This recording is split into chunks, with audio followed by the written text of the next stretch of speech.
Do y'all like sweet potato fries? Or I guess Reddington. Uh, I can't remember if I had them or not, so I'm gonna say I haven't What? had them. Out here in the South and you ain't had sweet potato fries? Yeah, I mean I've seen them. No way, Reddington, you're American, right? Yeah, Don't fuck with me. Come on. I probably had them, but I forget. Like Oh, because they're like a healthier option, right? Like that's a healthier option. somewhat healthier. Yeah, I mean But if they're it's the still same deep method. fried. I mean, I'm not baking them today. I'm just putting them in the fryer, but in the deep fryer. But Nice. because I had, I just made a bunch of patties, like veggie patties. Um, Mm-hmm. so I just have that oil. I mean, whatever. I mean, why am I telling you shit from the kitchen? I don't even know, but that that's why I have I have Yes, the oil out that I it's can tell. real. This is reality. This is real talk. It's just like this is like what I my hear you grandma peeling would them. talk about with like some of the ladies that would come over, and I would be supremely bored. But yeah, I guess when you're in the kitchen, it's different. Yeah. No, I appreciate people who cook and know what they're doing. If I didn't live here, I probably would not cook. It all started because I moved out of my country, and I probably, like a lot of people in my generation. I'm not saying the ladies don't cook. I seen most of us come out here and like we can't afford to eat out, so we have to cook or whatever. But also Uh-huh. sensitive stomach. But Like I there, Go I ahead. seen like the mom is still cooking like after marriage. So my mom or my grandma, like all their life, like after marriage and stuff, like they still like perform those responsibilities. Like after the daughter's married. Uh-huh. Yeah. Because I do some cooking myself every once in a while, so I appreciate it. And Yeah, like homemade fries are better anyway, right? hell yeah. Yeah, absolutely. Like one time I was doing like the freezer the fries out of the freezer in a bag Yeah, yeah, yeah, yeah. and got the fryer too hot, so I put all of them in there and it practically exploded. Um Did you get burned? no, thankfully no one was hurt and the house didn't catch on fire or anything, but they actually turned out to be really freaking good. Because it was an optimum temperature that you put them in, probably. Probably, but I put them too much in at the same time, so the reaction it was, The oil overwhelming. probably spilled out, didn't it? The oil spilled out, but thankfully nothing caught on fire. So, but they're like the tastiest fries ever that I've had. Did you do like how people season and their chicken and stuff before they put it in the fryer? Did you season your fries? No, it was just straight from the bag, Wow. still frozen. So, Holy. the oil reacted to the water, the ice in the water. Right, right, right. Yeah, not the brightest idea in the world, but Yeah, but I I mean, had put nail polish in the microwave when I was little, trying to oh melt it. no.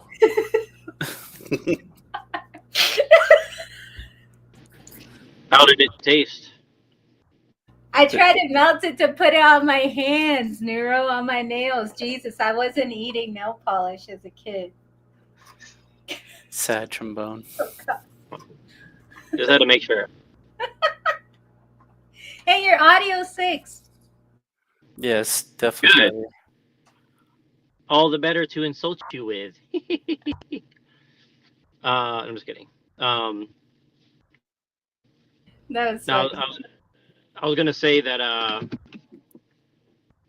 was gonna say maybe if you ate the nail polish that would explain what's wrong with you. So I'm just kidding. I'm just joking. Nah, but people, you know, when you're a kid, like you do weird stuff. Like I think I might Well, have I just tried to eat felt like, Play-Doh before. I don't know. There was like an old wives' tale. It's not. I'm giving it the status of that. But I in India, everybody kept their nail polish in the fridge, like to extend its life. And I thought, Hmm. oh, the cold made it solid, so the heat should like melt it, right? That was my brain. That was my thinking. And that's why I put it in the microwave. I mean, that's, you know, anybody would think that. It's not really Right. too far of a stretch. So you just made up your own wives' tale to. No, the wives' tale is keeping your nail polish in the fridge because it'll last longer, supposedly. Everybody did that. I never seen a shred of proof for it, but That sounds like it's bad for the earth. I'm just kidding. I'm just kidding. yeah, like, isn't it bad for your food to like keep that in? I don't know. But to keep nail polish in your fridge? Yeah, why would you keep that? That it's like all noxious fumes. Yeah, but it's contained, right? It's in a container. Yeah, Un- but like, have you seen Unless it's what like, happens when gals use nail polish? Like the rim and the surrounding, like it gets like gunked up and it doesn't really close anymore. The bottom. okay. Yeah. Yeah, it's probably not gonna be good. Like, probably. But the effects are probably so minute. Yeah, it's so dumb. It's so I can't even. It's the dumbest shit. And I only wanted to wear that stuff when I was a kid because some other girls were like, somehow, it wasn't allowed, I but they would, were If it, managing to come in with if nail polish. go ahead. I would imagine, you know, putting chemicals on your face or on your body is probably more detrimental to your health than having a nail polish in a fridge. But I agree. I agree. I Yeah, agree. I have mixed feelings on like makeup and stuff. Like I kind of like I always didn't like it to be honest when I was younger, and then like the older I get, like I appreciate it. But definitely like the beauty industry is very toxic. Like they definitely don't use like uh healthy stuff to put on your body. But I kind of It's think that like the horrible. art, but I think like the art of like painting your face as a woman is very beautiful in a way, but it's also been like totally consumer What about a commodified kind of thing. deception? So You know, I used to wear makeup and nail polish and all that, but I gave that stuff up a long time ago. you know, yeah, it's pretty bad when they have to put on the product that, you know, no animals were abused in testing these chemicals or whatever. Like this is animal abuse free, like makeup or whatever. Right, but they still have to test it on animals because, like, you have to see how the skin reacts. Like, what are you going to test it on? A synthetic patch of fetal skin? I don't know. Do they have that shit already? Probably, but probably, that probably yes. doesn't bode well either. Right. That's human cruelty. Yeah. Cruelty free. Yeah, I've seen that. But it's like what really surprises me is the dysphoria it promotes. Like you see somebody that is ugly as F. And I mean that with the utmost respect. Like they have broken out skin, like acne covering their face. They don't look healthy. And then you apply Hmm. on this layer of makeup to fake health, right? And vitality. Yeah, I generally like my rule is like if a woman's wearing a lot of makeup or if she wears it all the time, like that's a big red flag to me. Like for me, it's like I think like occasionally it's good. I think that if you do it like obsessively or whatever, like it becomes like very like as a man, it's a very big red flag. Now, if the culture was different and it was all natural, I might feel differently about it. But as of right now, it's like, yeah, definitely become a Yeah, but problem to say the least. You know. makeup was invented for whores to look feminine and like Well, I heard that it to came from. call out I heard that it came from like ancient Egypt, or like someone said that some like. supposedly. Cleopatra supposedly invented modern makeup. Supposedly. But I heard somebody said that like there's like some goddess or some god that came down and like taught women how to do it. I don't know what belief system it came out of, but I heard someone say that recently, but I'm not sure. That's nuts. Like it's mostly every makeup technique that I have studied is like to make a man look like a woman. I'm sorry, but every fucking technique, like the red lipstick, beginning with that, because with the that specific shade of red, you can paint out the lip, and you wouldn't notice if it's well done. You wouldn't Well, notice the lip line going up. from what I understand, the purpose of makeup is to give the impression of sexual arousal at all times, essentially. So that's what I've been told. I don't know if that's true, but Yeah, but it doesn't really work. Like who likes the cheap prostitute look?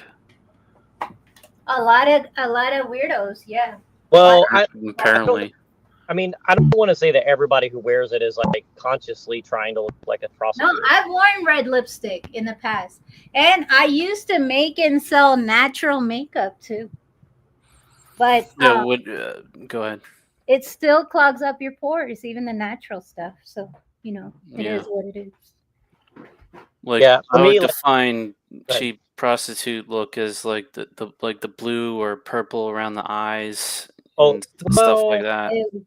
I'll tell you honestly, It's annoying like as shit to me. Yeah, I, yeah, same here. I'm a fan of. I'm not like a huge. Like I don't. I know it's gonna sound like I really care about makeup or something, but it's not really that. It's like I've just never really experienced it a lot. But I mean, I've never really dated a lot. I've never dated a lot of women who wear makeup. Put it that way. But what I'm saying is like, welcome machine. I think that like like eyeshadow and what do you call it, the eyeliner in particular, and like blush, I think those three things, like I think they have their uses here and there, but like foundation and like powder and all this, like I don't know, I mean, I think it has its place, but definitely, like, again, I'm not a big makeup guy in general, but I do think that there's, it's kind of like a ritual in and of itself. It's like, if you're going out That's to, true. And there's like beauty, even in Ayurveda, there are beauty, like certain things given for vitality. But it's the focus is like from becoming beautiful from the inside out and not like kind of like trying to Hmm. posture and appearance that you don't really have. But the eyeliner too, my grandma used to make it at home. And it's made from ghee, like ghee as a base, and then they use camphor and activated charcoal, Uh huh. among other things. There's a few other herbs that is added, but you put that on the inner rim of your eye, and it's supposed to help like stimulate the growth of your eyelashes, remove impurities from the eyes, and just like improve eyesight. With the charcoal, yeah. Hmm. So there is a something there, and but that's such different makeup than what's at the store. That's what I'm trying to For define. sure, yeah. I mean, have you never put like a baby seal, fat on your eyelids before? I mean, it's breathtaking.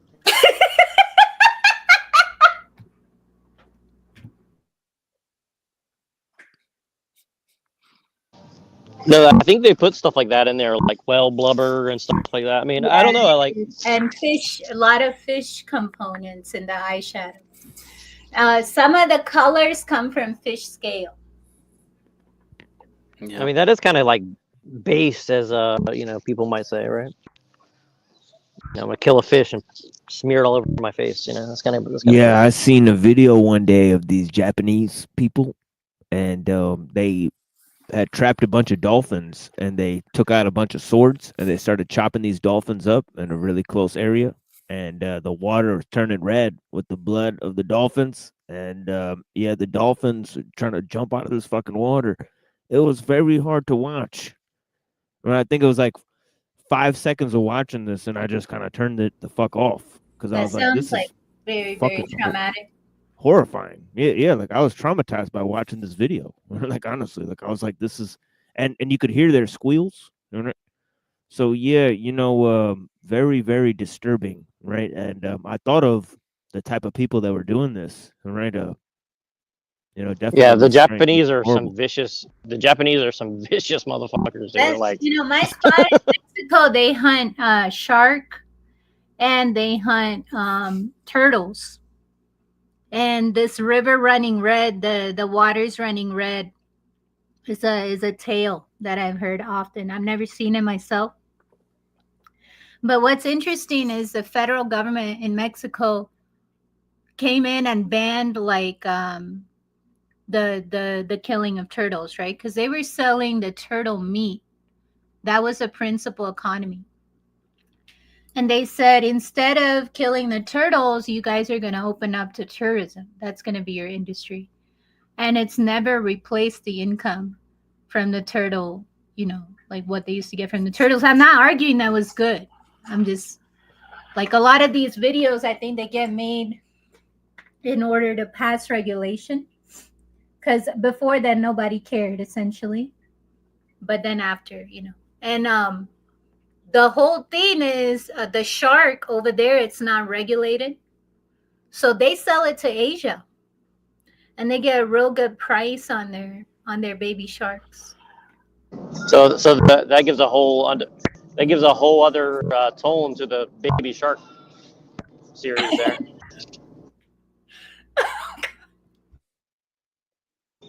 No, that there's something weird about that show, by the way. But no, it's only white people care about baby sharks and stuff. I'm just kidding. That's hilarious. I No, but mean, I've heard turtle soup is pretty good. So well, I don't know. My sister told me that she knows some rednecks out in the country, and like they decided to cook some like they're just like poor, so they just decided to make some like turtle soup. And Yeah, she that's how said, it started because they couldn't afford other meat. well, and she said that so like the guy poured her some soup, and she's like, oh, that's the balls, and that's the test. She's like, so I was like, what the? Say hello to baby. Did they not? Oh my God. Come on. The meat is not like that entire. I don't know, but it was pretty weird. I was like, that's so redneck. Like that's definitely the kind of people That's that I somewhere grew up out around. here, probably. I can see that happening. Oh, God. The testicle of the bull, I forget what it's called in Spanish, but it's a delicacy, no? In Mexico and stuff. For turtles? Matador, yeah, for the matador to eat it after killing the bull. Yeah. Oh, I thought you meant for turtles, but okay. No, bull testicle. Oh, okay. Yeah, that sounds very disgusting to me. Yeah, and I think every culture has weird shit like that. Like I think over here they have at restaurants frog legs. I mean, they just eat up some frog legs, right? And then they got like over where I'm from, like Punjabi people, they'll like boil up a fucking cow heel and eat it, and it's like a delicacy, and it's like like people But are that sick, has they'll so eat up much collagen, though, the cow the heel. cartilage. Yeah, it just tastes like fucking Yeah, yummy. Yeah, it tastes yeah, real like cartilagey.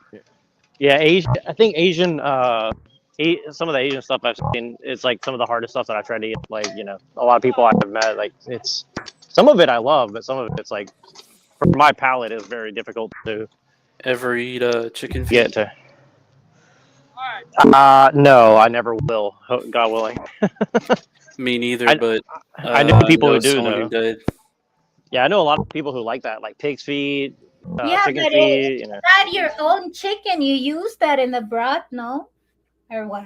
To make a broth. You keep Yeah, your to make a broth. But I know people who like they just buy like 20 chicken's feet and just like cook it and eat it. I mean, it's like Oh my God. Okay, I'll be quiet. Yeah, that's some real shit. and but But well, I met so like I was in like Thailand or Asia, and like you see, and like some of the people I met, I was like, "What's your favorite food?" And they're like, "Oh, frog." And I was like, and I was like, "Really?" And they're like, "Yeah, we just go in our backyard and like kill 30 of them and just cook, fry them, and cook and eat them." And she's like, and they're like, "That's the best thing." And I was like, "What?" Well, the quality probably is because you know where the animal came from. Yeah, Maybe. I don't know. Maybe. I mean, I've just never been big on like reptiles and amphibians. You know, personally. I mean, I'm not saying it might be I never great. I ate. don't know, but I never ate anything like that. But they eat iguana in Mexico too. yeah, don't get me wrong. I mean, if I'm hungry, I'm sure I'll eat it. But I'm just saying, like in general, I'm not a. Supposedly tastes like chicken, reptile meat. Supposedly. Okay, I have to ask Machine this question. Have you ever ate kosher food, Machine? A kosher food? You said? Kosher food, like like stuff that's kosher. Oh yeah, of course, like Haribo gummy bears. Right? Yeah. Well, I mean, Yeah. like matzo ball soup and like all their like No. Hey, Okay, I okay. had challah bread. What? Thanksgiving, I had this bread called HALA. I know it's Jewish. But you know what's funny is that my wife's aunt, she actually makes matzo ball soup because she's Polish and they have Jewish ancestry. So it's funny that they actually, you know. Well, like, would you eat it though? Like, is there anything that specifically Oh yeah. about it that? Yeah, Okay. I want my wife to make it at some point and be like, "Hey, I want some of that matzo ball soup, so I could feel like, you know, Yeah, you know, the reason I Goals. ask is like I sent you that video of like who's the better Jew like comedy thing. Okay, do it. And and I watched it and it's like hilarious because it reminded me of like being in New York and then you try some like Jewish deli food and I was like, damn, that food was actually really good. Like a Jewish deli, like I have to admit, like the way they make their food is yes. like very clean. It's Yeah, very clean. I like it. I'm gonna eat the matzo ball soup, and I'm gonna say the goy will work for me, and I will sit like a Vivendi and eat. One of the rabbis said that. You shocked me so much I dropped my phone. I was scared.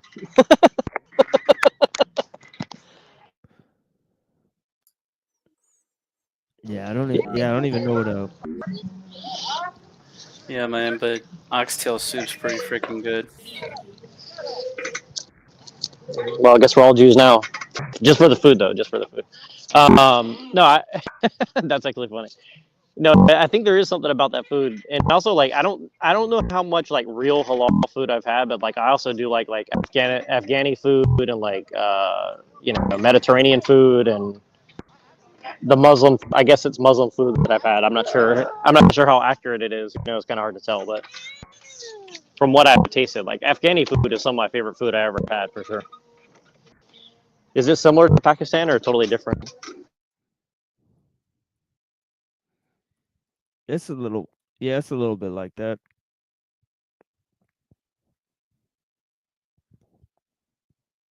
Yeah, I I'm mean, I haven't super. been back in a long time, you know.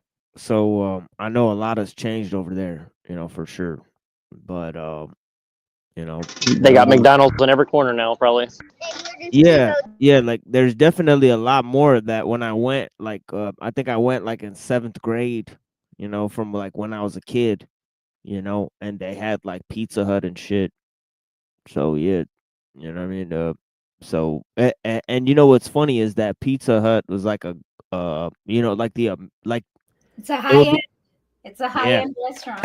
exactly. It would be like the nicest Pizza Hut you've ever been to because it's literally like a 5-star restaurant compared to the places that you eat at on the street. Maybe back in the day. Yeah, yeah, but it's just funny is like it is like when they build these things in other countries. It's wild. Like literally, they went to Pizza Hut and a midget opened the door with a suit on. Yo, that's It's like some crazy. fucking crazy shit. Like imagine going to Pizza Hut like Sounds that. unreal, but it's true. Well, that's so white. That's so white though. It's like we got to give the guy a job. Let's get. Yeah, I was If, going to like if a fucking midget's masquerade. opened the door for me to a pizza, I'll have to question reality. Like, is this real? You're Am gonna I start in, listening. is this You're real gonna life you're gonna start listening to Quantum of Conscious again if that happens to you. again? Yeah. I mean, literally no cap. I wish I could have. Like if we had cell phones back then, I definitely would have recorded this. But yeah. That's funny. I mean, I don't know. It's kind of weird. Like when you see these like news stories here in America, and then you think like it's the end of the world, and then you go to another place in the world, and it's like they're just living in a totally different fucking world. like literally the stuff happening in America, they're just like, I don't give a fuck. It's like at all. It's like Yeah. it's kind of interesting. Like it affects them. That's the weird thing. Like it does affect them, but like they don't care. It's just like whatever. It's Yeah, they're just because kind of. it's survival mentality. You can't afford to care, so you don't care.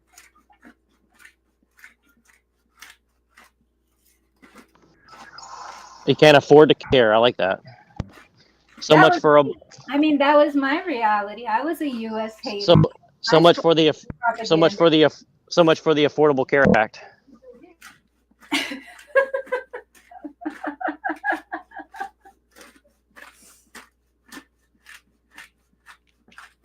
Sorry, I had to say that joke while I had the chance. My bad. Good deal. But no, it's like very sickening in a way, and like I mean, I don't want to even bring it up really, but I think that the whole Luigi Mangione guy, I want to say it in an Italian accent, but I can't really do a good one anymore. But like Luigi Mangione, I think that I'm guy is a hearing very different Mangione, pronunciations of it, so I don't even know which Mangione, one is the right one. yeah, Mangione. that's retarded, but yeah. No. But I think it's interesting, like the way they framed the whole thing. It's like he's a what do you call it? A freedom fighter. He's like utilitarian, philosophy good, virtue ethics bad. Uh, I follow RFK Jr. and I like to biohack my body, and now I have like screws in my back because the doctor told me, and now I'm mad, and I'm gonna go save lives by taking one life, and it's like it's a very weird, sophisticated. Like I like Teddy K. Impossible. It's a Mission Impossible script that you were reading yesterday. Sophisticated Patsy, maybe. What do you mean? What do you guys mean? It's Ethan Hunt, right? It's his character from what you were saying yesterday, the Dead Reckoning character, right? And Yeah, it is kind of. It is. cause. In Yeah, a it is. It sense. is. Yeah, it is. And I think that's kind of why I covered that a little bit, just because like it does kind of seem like they do want like and again, like I think that you can make those justifications, and that's what's kind of scary about it is like really if you want to make those arguments you can, and it's actually not hard to make those arguments. That's what's kind of scary, that the fact that they're kind of pushing that out on the public. It's like, do they want like a purge scenario? Do they want this kind of stuff? And again, like it's all speculation, but definitely the way that they're promoting it on like the left and the right. Like when I see all these like white nationalist guys, we're all like, oh, he's a hero and we should emulate him. You Oh, they're know, seeing that already? yeah, but also the Antifa guys are doing that too. So it's like on both sides, they're basically promoting it like, oh, this is the best thing ever. This is You know what justifiable. like without knowing me at all, the girl at the dispensary literally said, "Did you see what they're saying about our guy?" Who's our guy? What the fuck? That's She was talking very about Mangione, scary.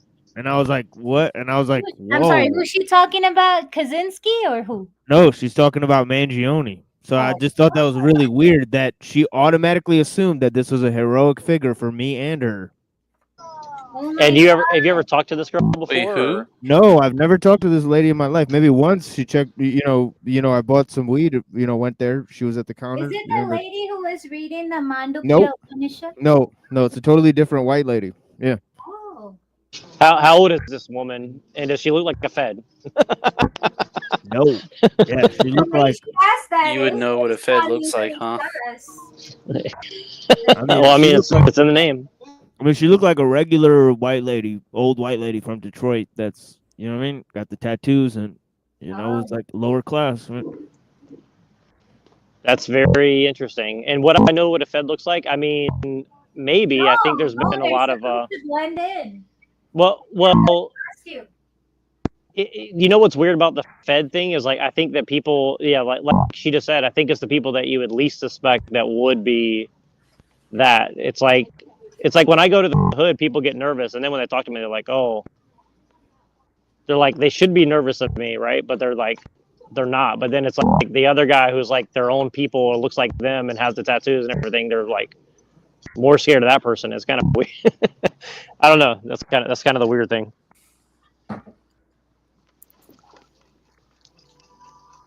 Like I saw some of my friends who were like, used to be in gangs over the weekend and stuff, and like, a long time ago, like more than 20 years ago, and like they saw and like it's like a his young kid's birthday party, and so like these other parents are there, and like nobody's white except for me, of course, and it's like, and they're like, oh, and he's like, and my friend said, oh, this is my lawyer, and you.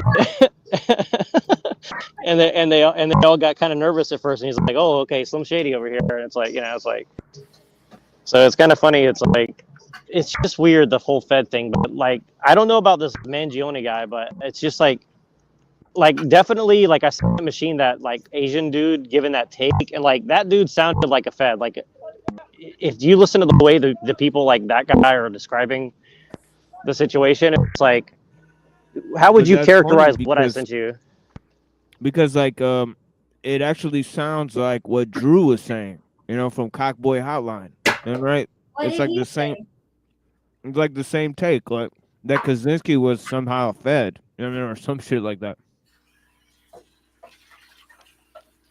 Well, yeah, oh yeah, no, yeah, that's the thing they're running with. They're running with the fact they're saying, oh, Luigi was MK Ultra at Stanford, and then he disappeared after getting his back surgery, and he Right, was right. probably And that's MK the Ultra. And parallel with Kaczynski that they both received MK Ultra Yeah, supposedly. and it's like there couldn't be, like, you know, I mean, it's just interesting because in the other story that I'm looking at now, right? They tried to put a lot of leftist slogans on the entire thing, right? So it was really weird, right? Because they said that Kaczynski's manifesto was essentially against corporations, and I was like, I don't really, like, we read the entire manifesto. I don't really think it's like specifically They against like he's corporations. touted as an anti-capitalist, and I'm just Yeah, suspicious as why they're digging up Kaczynski. Is it because of your show? exactly. Yeah. Well, yeah. no, that's I mean, that. No, seriously, like if you look at the script of this whole thing, that's what I was thinking too. I was like, did Andrew Wilson write the script? Like, Like, I'm are just they joking, but you get it. It's hanging like, off of YouTube or some shit or what? You know, yeah, I don't know. I think it's just some type of that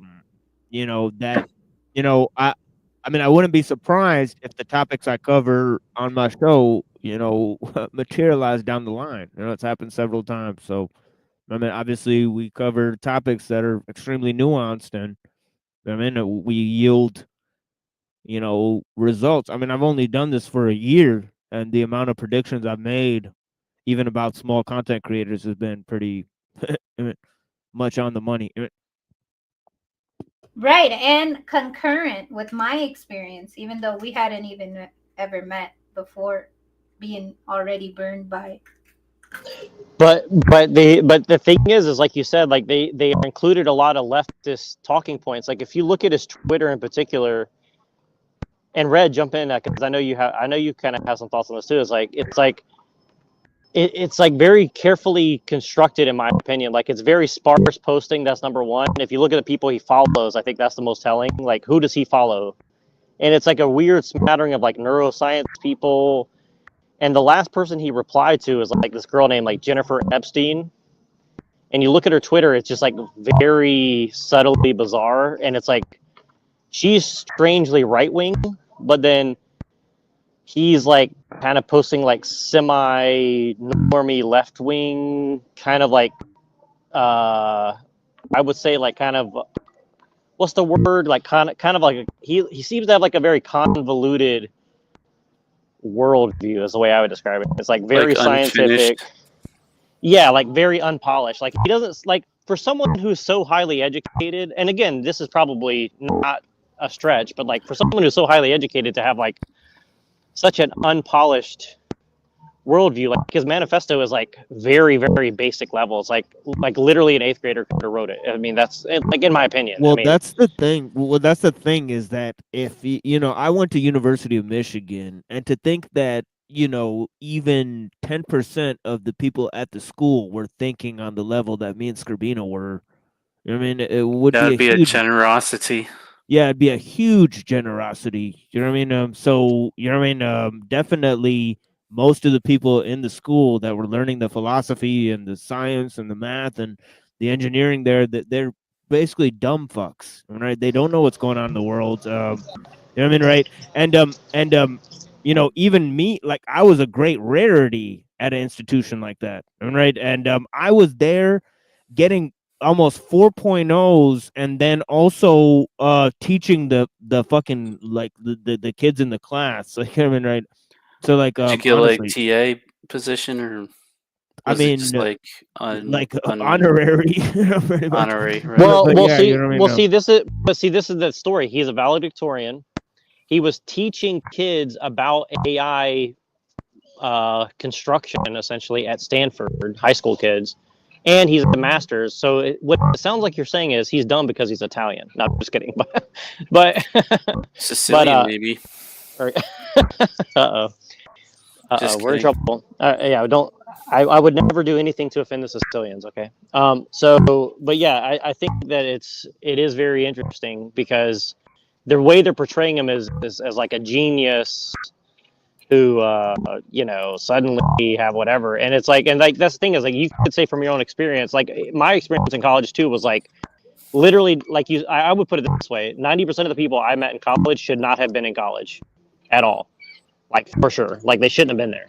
Like all they were doing Yeah. is just wasting their time and wasting everybody else's resources essentially. And again, that's not because they're stupid. It's just like it made it like almost unbearable for someone like me to be there because it's like it's not about even the competition. It was like how hard is it was so hard for me to go even be in Feels the room, impotent. you know. It feels impotent.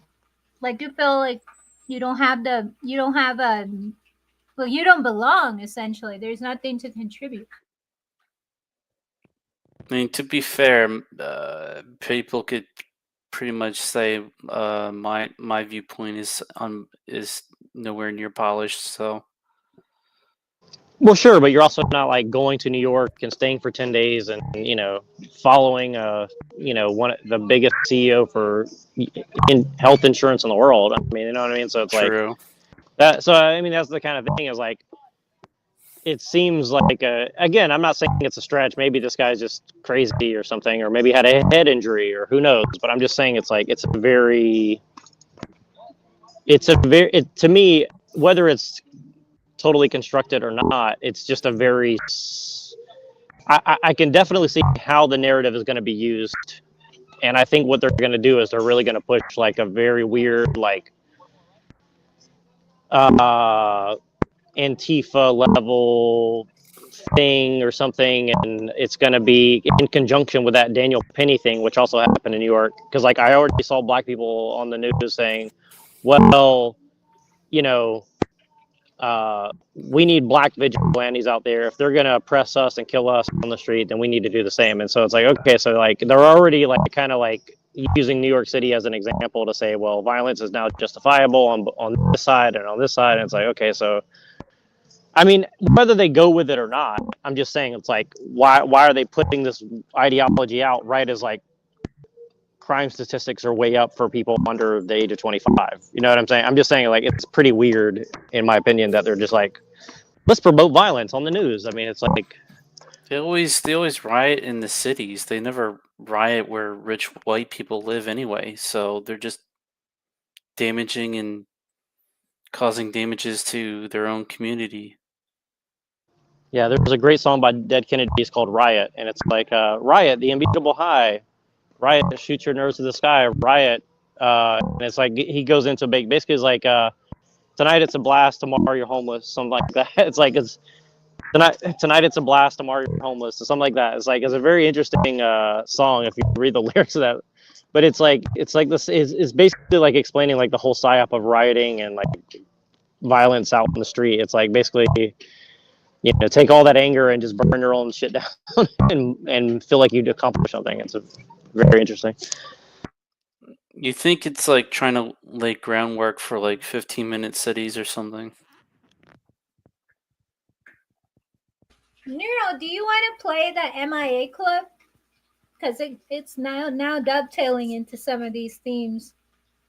I would, but I don't have the capability from where I'm at. If somebody wants to present, I think. Can. Yeah, if you can present, then I'm cool with it. Yeah, actually, I forgot that people can present. So if anybody wants to present stuff, please do, because I'm out and about. It was just the video we were gonna. Remember, we had it queued up last time, and we never reviewed it. Oh shit, my fries. Just a moment. I'll just a moment. I can't get my fries burned. No, that would be a sin. But yeah, like, dude, if you look into the I don't even want to talk about it really, but I think it's important because like I think you're gonna see this narrative is gonna be cut up 100 different ways, and it's gonna look like one of my videos. Like they're gonna use it every single way to like promote some sort of different version of. Like they're already pushing the Teddy K thing harder, which I'm kind of shocked. Like there's something about Teddy K when they take him out of the cabin. You know what I mean? And there's something else going on with this. This dude looks straight up like a crisis actor. You know what I mean? So, so I don't even know. You know what I mean? This is a totally different type of scenario. They got plenty of those. No, I agree. No, and like, dude, like that, like when he got out of the police car and the way he looks and everything, it looks so fucking like fake to me. Yeah, like I'm pretty sure they asked this like United Care, like healthcare or whatever guy, like, hey, you should probably retire. We got an awesome retirement plan hooked up for you, and he's like, nah, I'm a workaholic. I'm gonna be working for the next 20 years. They're like, shit, we're gonna have to take him out. Oh dang. No, exactly. No, I can almost guarantee you that. I mean, let me put it this way: at that level of insurance, it's money laundering. I'm just here to tell you, like, I don't need to know anything about that industry or anything. I can just tell you, at that top level, there's huge amounts of money that's being washed and stuff like that. So there's just no way around that. That's what's going on. So. Definitely, and the fact that he's probably a goy is also interesting to me. But we can't talk about that probably. But I'm just saying, like, I think that's interesting tidbit. I mean, I don't think Thompson's an Israeli name last time I checked, but who knows? No, so he's like crypto, and that's just like his American name or something. He don't look it though.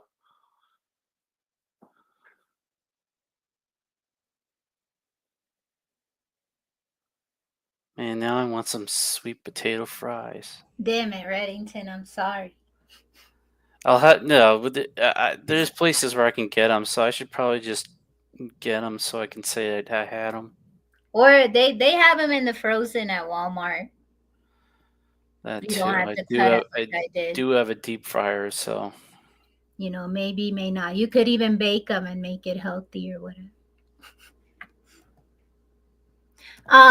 Damn it! What were you saying right before that, Neuro? That Brian Thompson might probably a way. Like crypto? Do you mean Crypto Alchemist, like the YouTuber? No, Crypto J. Oh. But that's just me making assertions. There's no. No, whatsoever. No, I'm saying that I think that he's not one based on what I know, and I'm saying like. And the fact that he's in charge of the biggest health insurance company in the world is suspicious. I mean, he looks like. I mean, he's from Minnesota. He looks like a Minnesotan. He looks like he hangs out with Jesse Ventura, the governor or whatever his name is. I mean, you know what I mean. He looks like just a a dumb goy essentially. So I'm just saying, like, it just seems interesting that, like, he just happens to get taken out or whatever, and I don't know. To me, it's like, Certainly not part of the club, obviously. yeah, I mean, well, even if You he don't is, I get mean, that high up if you're not part of the club, and who's to say he really died? These people can just like wash one identity, have another. You wouldn't even It's know. like a deep fake or something. oh, well, I'll put it this way: if I ever made it to that level, that's definitely what I would do. I can tell you, I would definitely do that because, Absolutely. Imagine how much freedom you have when you're dead. I mean, it wouldn't be the first time probably, but now AI videos getting more and more realistic. They came out with a chip. Google came out with a That's true. well, what, made a Yeah, they press might have chip. yeah, It's they like might have like fake calls with this guy.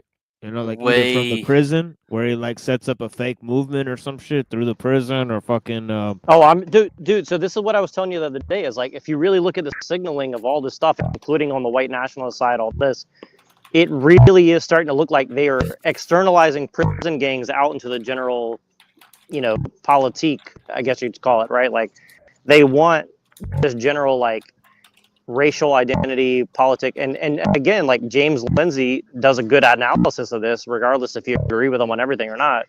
He basically makes the same argument, and a lot of other people do as well, where it's like they've used the white thing as like a Trojan horse, because now they're going to say, well, look, white people did X, so it's like they're just putting you in a general malaise. Well, they're going to do the same thing to Asians and South Asians and Southeast Asians, and they're going to put everybody into like a general, like, thing, and then from there it's just going to get worse. Oh, see, Anna's gone. Okay, interesting. We lost Anna.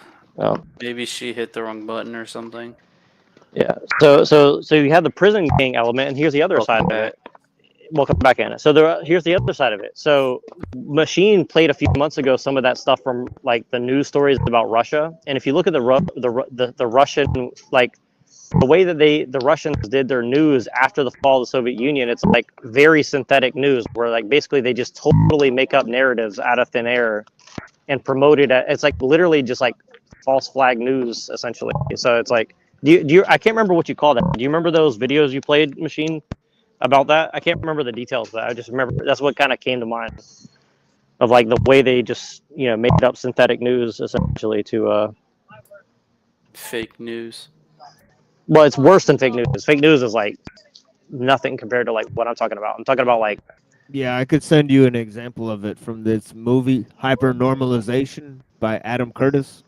He talks yeah, about this dude who's like a Russian dude who's basically fucking like he was like he like directed theater plays, and then he like made all these fake parties in Russia, that were like the opposition of Putin.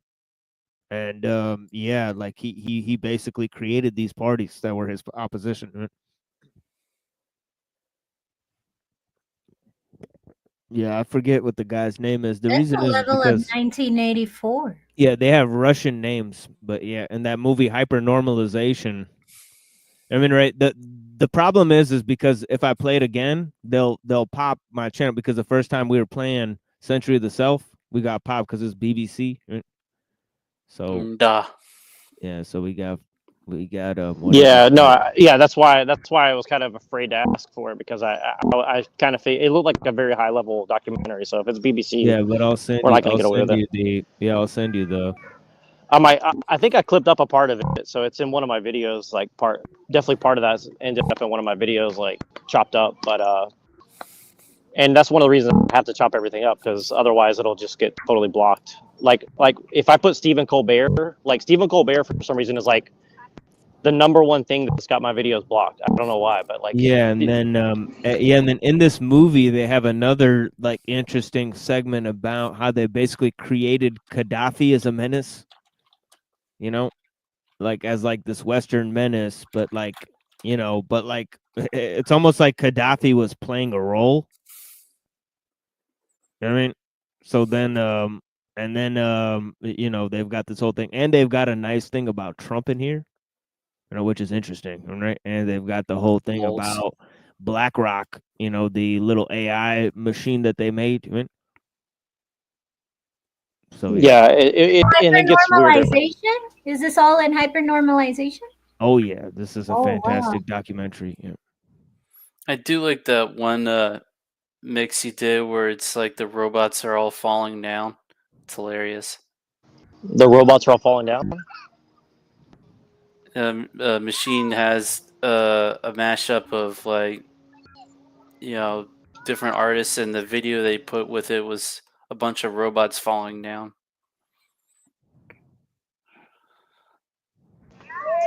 I don't remember that one. Maybe I missed it.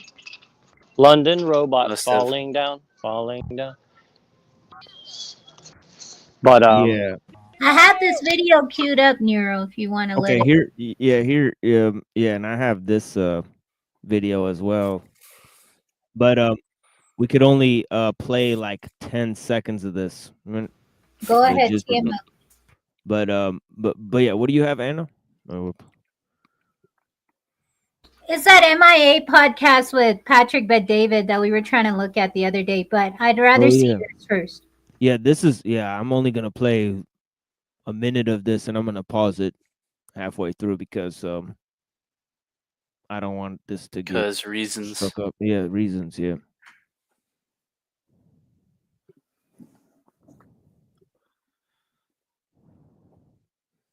You see it, Neuro? Yeah, this dude here. Sarkov came originally from the theatre world, and those who have studied his career say that what he did was take avant-garde ideas from the theatre and bring them into the heart of politics. Okay, so I don't know how to spell his name, Zakov or whatever, right? But it's this dude in hypernormalization, right? It's kind of a big nose there.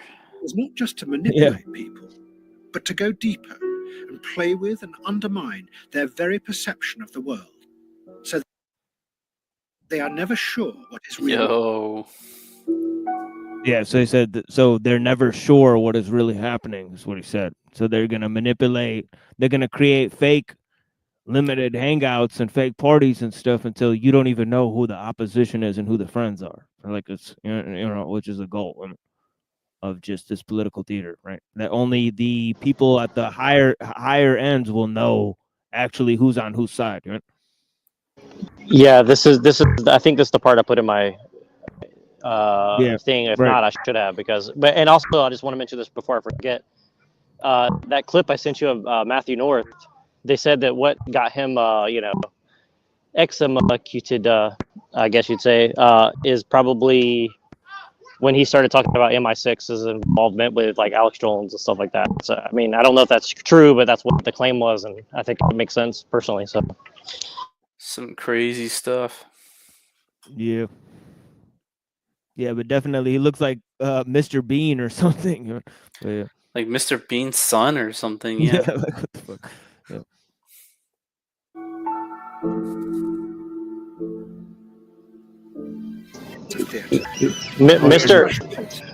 Mr. Bean did a spy movie that was pretty interesting too. Actually, Yeah. He did a few different spy movies. He's actually a knight, by the way, which is kind of, people don't know that, but he's actually he's been knighted, I think so. Yeah. And he did a movie where he was a fake spy, which is funny. Yep. Yeah. Sarkov turned Russian politics into a bewildering, constantly changing piece of theatre. He used Kremlin money to sponsor all kinds of groups, from mass anti-fascist youth organizations to the very opposite, neo-Nazi skinheads. Okay, I think that's enough of that. But yeah, you get the picture, right? So he created basically Antifa organizations and the opposite of those organizations. So how is that not relevant? Well, yeah, you reminded me. So here's another thing that I watched before I ever started doing this stuff I think it was during C19 time. You should definitely look up Black Adder, ADDER. So it's like, means like Cobra, you know what I mean? It's a show by Mr. Bean before he became Mr. Bean, and it's all about European history, specifically like English history, essentially, but also like some other stuff. Very, very, very interesting humor, quote unquote. That's like, it's like it's like weird hidden history, but it's put in comedic form. And he like basically plays as different characters throughout English and European history. And it's like definitely like if I could just do nothing but reviews of that for like a month, I think it would be worth it because it's very sophisticated, like uh, humor, kind of like the Monty Python stuff I was talking about, where they're like talking about like was Jesus a Roman or a Jew, or is there a difference? And it's like that kind of stuff. It's probably very related to like theosophical ideas and stuff like that. It's pretty interesting. British Israelism, maybe entered the chat back then, so it was like early 1980s, I think. So just wanted to mention that. Go ahead. Sorry. Good thing. Okay. It means there won't be Artist is in the house. Maya was criticizing me for not being thorough and clear enough for her to know that I'm humming to her song, which, by the way, it is what it is. I'm upstairs. My wife says, babe, why are you listening to the Paper Planes? She says, do you know one time she performed when she was pregnant? I used to listen to her song all the time. I said, babe, it's the next podcast, babe. What are you talking about? Anyways, so if you know the song, 152 million people, I think, watched one time in I don't know what the year was, Super Bowl halftime herself, Maya, Madonna, if I'm not mistaken, went number 4. And then she had another one, I think, went number 1 with Travis Scott, I think in 2020, if I'm not mistaken.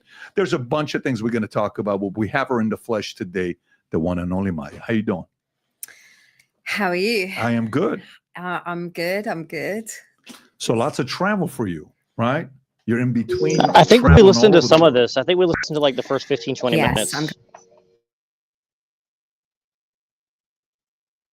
And it was I think brand new for Wes. I think we listened to the beginning of this. I think we listened to like the first 15, 20 minutes of this. Okay, well, there was a moment when I signed with I Rock forwarded it, Nation Neuro. was, I went into the custody battle zone and things, got difficult. I think that album should have been better than it was, and it wasn't. And I think that's when I discovered how sort of connected everything was, and you couldn't really bypass it. Whether it didn't matter how great my songs were or what they were, representing, or how real it was, or it because before I always assumed, or the artists that I like in music were always very authentic, and I always thought that music was about that there is like this commercial aspect where you had pop music where you have 20 writers come in and make the most incredible pop song, and it's a pop song that's especially written for the chart, and it's $1 million song, and you had that, but simultaneously you had very authentic artists, and I felt like I was probably the last of that, and then after that the space for that kind of started to deplete because this became such a tied up thing, It's like the era of Drake, and So you don't put Drake in the authentic category. No, I put him in the business category, but by then it all become business. How about Taylor Swift? Also business, or? I don't really know her history, actually. Like, I don't actually know where Taylor Swift comes from. Like, if she actually is a songwriter and came for country music or whatever. I haven't studied Taylor's. By the way, I want to mention something. It's like we live in two different. Taylor Swift is the official artist of the alt-right. I just want to mention that. All right, go ahead. For real? That was a joke, right? I think I'm half joking. Actually, like a lot of white nationalists really like legit like her. A crazy feminist, right? Well, I think it's like the optics that she's like an Aryan princess, and that it's all like some sort of chaos magic joke on people or something. I don't know if that's true, but that's Is that definitely like Q-tard stuff or what? It might be. I'm not saying it's like true. I'm just saying that like this is like there's a lot of memeology around this kind of idea. So it's kind of interesting that she just kind of dodges that question to me personally, but because I think Patrick Bet David's audience is like neo alt right personally, but I just want to mention that. So go ahead, sorry. Different spheres, I suppose. But yeah, in the hip hop world, it was definitely like it was already happening, by 2008, when companies were buying up the way you sell tickets to concerts, the alcohol that's sold at the concerts, to the venue, and then to the thing, and then the marketing, and the blogs and the platform. Like everything was being bought by one thing, So I that's also why I felt like maybe I was the last authentic thing that happened, because I came at that time when internet was liberal, or that it was free world. What is she What talking blatant about? lies. Yeah, what a bunch of world, like what a fantasy world, like the thing is that the internet's been top down controlled obviously since the beginning, but this type of thing that she's like the last authentic thing that happened, right? Man, that's pretty egoistic. Right? I mean, you Right, know, and he's interviewed her right before that one we watched yesterday, where he was interviewing the trauma survivor or whatever. yeah, And it's again like both of them are like, oh yeah, the entire industry that we're in is fake, but we're real. Like that's their selling point. Like we're different because we're real, so listen to us. yeah, and I like her music at the time when it came out, but the thing about it is that you know, just what was it trying to put? Like, it seemed like it was just trying to push the opposite of Taylor Swift or whatever. You know what I mean? Or I mean, like she was did Absolutely. like some type of reggae tone. Like it was a combination of Afrobeat, reggaeton, And Indian music, Brazilian funk music. yeah, Brazilian funk music. So it was a combination of all of these different types of, you know, multicultural, or what I mean? Yeah, but Like, all of those styles are hypersexualized. yeah, very. Well, see, here's the thing: is she's competing with the Auto tunes shoot out of her voice too. she's So competing with the small hats who are writing all the songs, and that's why she's in trouble. Okay, obviously. No, because like a lot of the music that I like, I hate to admit, but like a lot of like this kind of like weird music that's presented as like black, like like some old Michael Jackson or some like what do you call it, like this weird fusion, like Gap Band and what's the Earth, Wind and Fire, like if you really like it's like this weird fusion music, right? But if you see like the producers and all that, obviously you kind of get the idea of like what I'm alluding to. But it's like it is kind of weird. So you're saying that she did all this fusion music too? I'm not familiar with their music, so.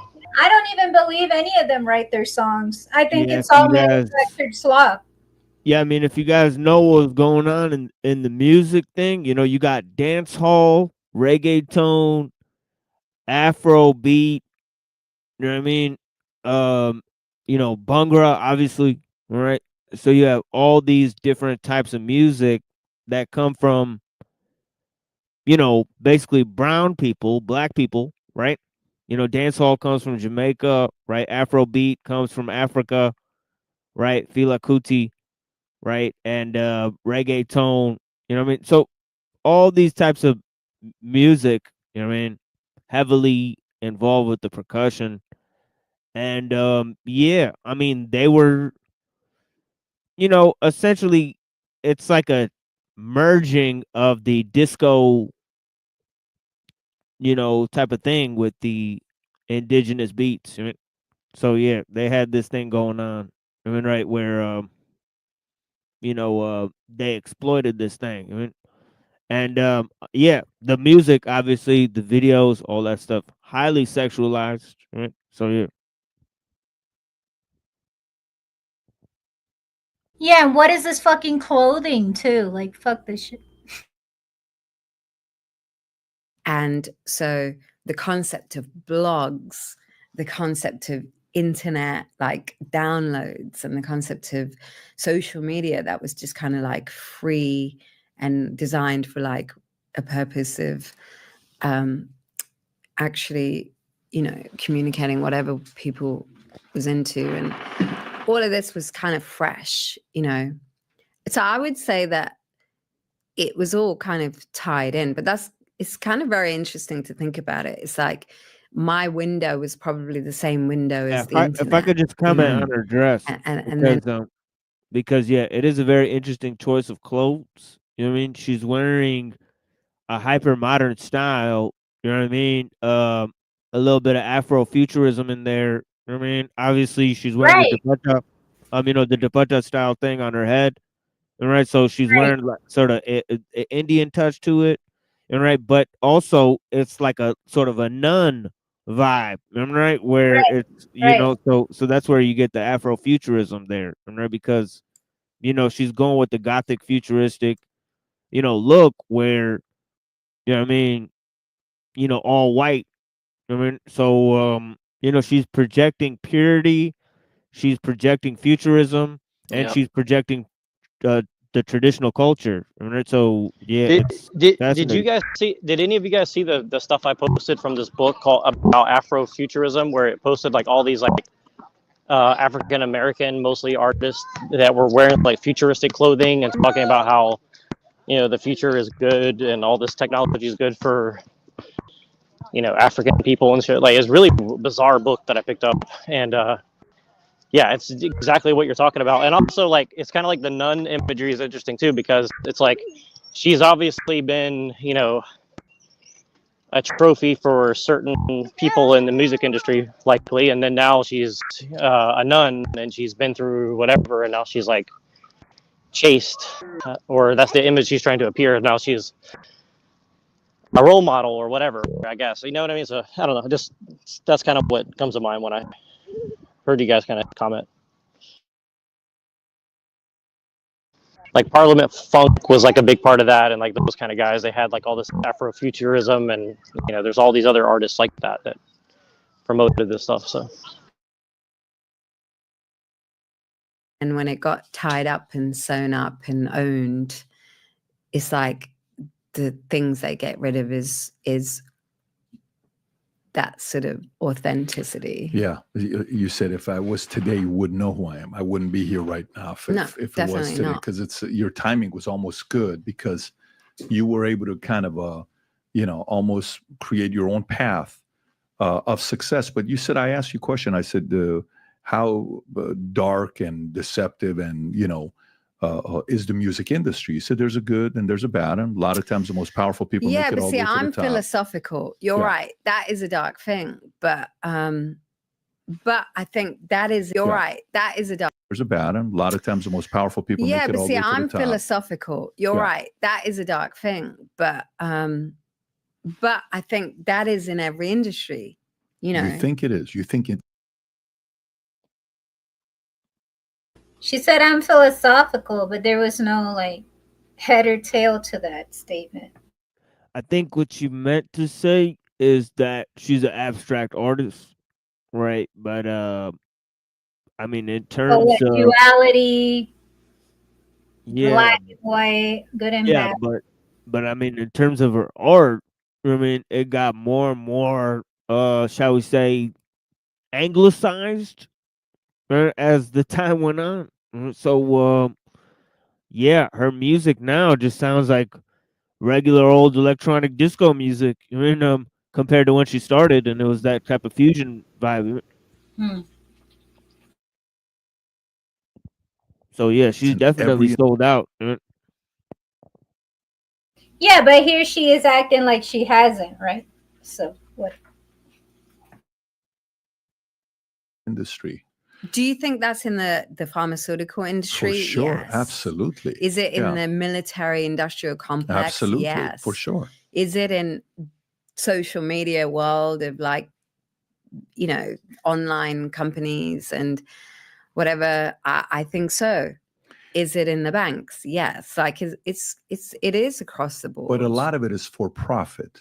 Which makes sense. The motive is profit. Music sometimes, when you read, again, I'm not in it. I'm Stop just right purely there. a Stop right there. bystander Stop that right makes there. some of Stop the right there, stories please. sometimes. It's never about profit. People are stupid. Yes, the system itself is predicated on profit, but it's actually on value. And so what values are they transmitting? And that they're kind of enforcing people to, quote unquote, invest and buy into. Well, that's a very different question than, well, people are just naturally seeking profit. It's a very sneaky framing, in my opinion. Go ahead, guys. It's not about profit. It's about control. Correct. Correct. By the way, do you guys know that who she had a baby with? They're gonna talk about it, but no, I do not know. It's a Rothschild. Oh, Well, she Really? definitely sold out then. Oh Well, yeah. there you go. No conflict of interest here, guys. I mean, obviously, between her, Dennis Prager, and Patrick Bet-David, and I have no idea what could possibly be going on right now. Yeah, her kids are Jewish. Yeah, for sure. man. Well, actually, the mother has to be. I guess they'll be. I mean, I don't know if that's true, but people say that they have to be Supposedly, right? Yeah. the mother. But me and Pillar But talked about then too. they were making, I remember one of the rabbis was making fun of Elizabeth Taylor back in the day because she wanted to be a Jew. And then he's like, yeah, so we told her she was a Jew and she believed it. And we charged her a lot of money for it. Sounds like Scientology. Sad But trombone. they never considered her actually a Jew. That was, Like they're like, take your ass down there with Tom Cruise. But yeah, no, but it's interesting because I think me and Pillar talked about this too. I think the strategy, whether all the people who are quote unquote Jays realize it or not, is that they're gonna have Shabos, and then those Shabos are gonna play their role, whether they're officially in the tribe or not, because they've just been raised in that environment. You know what I'm saying? So again, it's kind of this weird thing, and like to be honest with you, this is kind of one of the things I wanted to talk to with Andrew Wilson and DJ Dyer and these people. Like, how are you going to compete with people who are thinking on a genetic 2,000-year timeline by saying, well, we'll just complain on the internet about this policy or that policy, or you know what I'm saying? Like, you're not really playing the game, are you? Because these people are thinking like, well, I'll just go conquer these people or that people. And I think that's kind of what they tried to do with Europeans, where they're like, okay, the British Empire is going to go intermarry into all these different places around the world, and we'll control them through secret societies. And for whatever reason, maybe that worked to some degree, and maybe in other ways it didn't. But I'm just saying that's kind of what I think is going on. But that's just a guess. Oh yeah, yeah. This is what I was gonna say. It's the Bronfman family. So yeah, I got that wrong, by the way. But yeah, that's Bronfman that she's married to. So close enough. Yeah, close enough. Yep. yeah, so Edgar Bronfman, his relative, right? So so she's part of the Bronfman family, which is funny because the Bronfman daughters were part of the Nexium cult. Remember that with Roger Stone, right? Oh, wow. You know what I Wow. mean? So the Bronfmans are still involved in human trafficking today, right?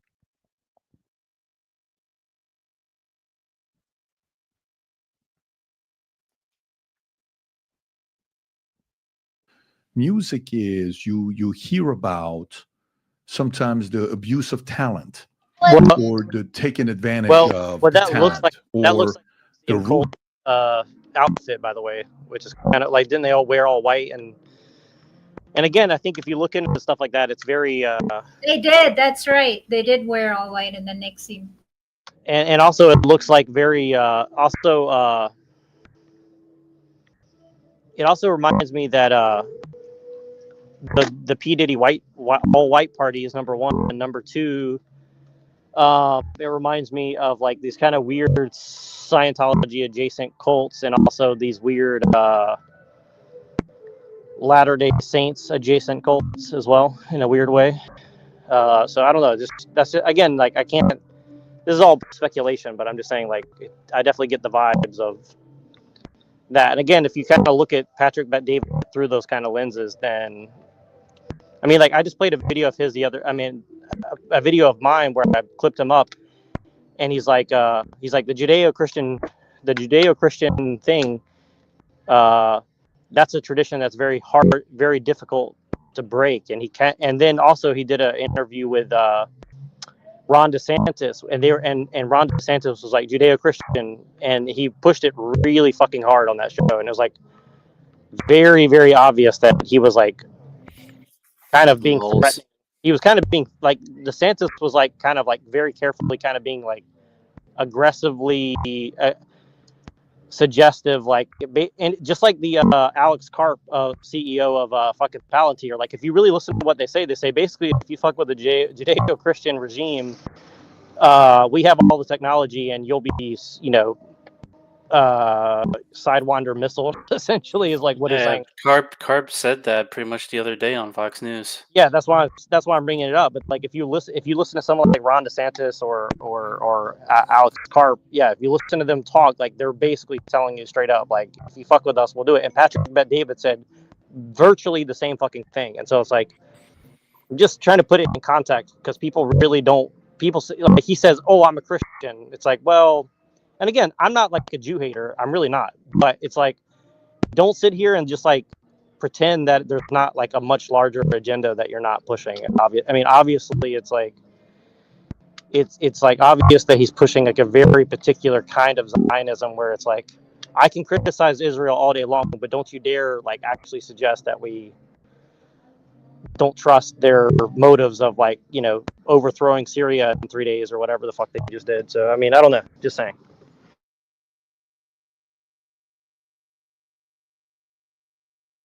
Ruthless side of it, where people are controlled and they're owned for many, many years to come, and they better do this or else.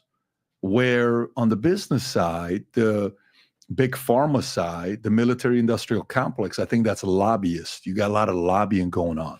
But see, mine was a political issue. Yeah. So I don't put it to like Jay-Z did this thing, because I just saw them as they're all American artists. They have to do that to you. Because I was a political artist, and so I feel like, especially like supporting Julian Assange, like that happened in 2010, like 2 years before the Super Bowl event. So when you have American companies I want you to say using you as a template, but I want you to say what you have to say. But she sounds like she's on fucking fentanyl to me. But maybe I'm fucking off. She sounds like she's drugged. Is that what you're saying? Yeah, because I'm not looking at the screen. Something's going on. Yeah, definitely. She sounds like she's drugged. Yeah, I mean, WikiLeaks and like stupefied. Yeah, that's one of the clips I'm going to show on the show today. Is WikiLeaks and the anonymous thing? They're feds. Like, yeah, I never trusted the fucking Agreed. Snowden and all. Like, I always thought that was just like a limit. I was like, there's no fucking way that they're gonna put this on national television for 5 years. You know what I mean? That's the feds working with the media. That's all that shit is. It's obvious. Well, and people, and I lost like a lot of fucking friends over that shit, because like I told everybody, I was like, this is bullshit. They're you guys are oversimplifying things. And like, what are you talking about? Well, and even watching Alex Jones push it for years, I was like, Alex is right about a lot, but I was like, this is just fucking stupid. Like, pretending that fucking what's his name, that Snowden and Assange are like these big, fucking national heroes or something. It was just, again, like, he's in the he's got a private suite in the embassy, and Pamela Anderson's gonna visit. I mean, come on, dude, it's so fucking gay. I think you know what I think it was. I think it was a way to smoke out dissenters. Like let's see who we can get to betray America. And like, I think that's spoken. Say what? Yeah, exactly. Baby No, has spoken. yeah, he's like, give me that shit. But no, like I really feel like that. Like, put it this way, it's like, how do you think people like Kim Jong Un or fucking Xi Jinping or Putin catch spies? They put out this talking point or like thing within their own ranks saying, you know, I'm gonna leak this and like I got away with it and you know I made this much money. Okay, so that, you know, they set up a whole giant sting operation. Now imagine they did that on a national level on national television. I think they did that as like an IQ test or something, like within the ranks of, you know, the regime of America and NATO and all that. Like, let's see who we can get to like betray. And you remember they had a fucking, what's the guy who went into prison as a man and came out a woman? What's the fucking guy, girl who she at them? What's their name? Bradley Manning. So they did that whole psyop too. Remember where he goes in and then they released him early and then he became a woman and he was like hardcore like Antifa communist and shit like that. I feel like that was like a whole fucking like honeypot or something. Like let's see who we can catch. And they have their own version of that for like the right wing guys too, like with like I can't remember all the different cases, but there's like a bunch of weird cases where like some random guy like releases documents or something like that. So I'm just saying like that's definitely what I think a lot of that was about personally.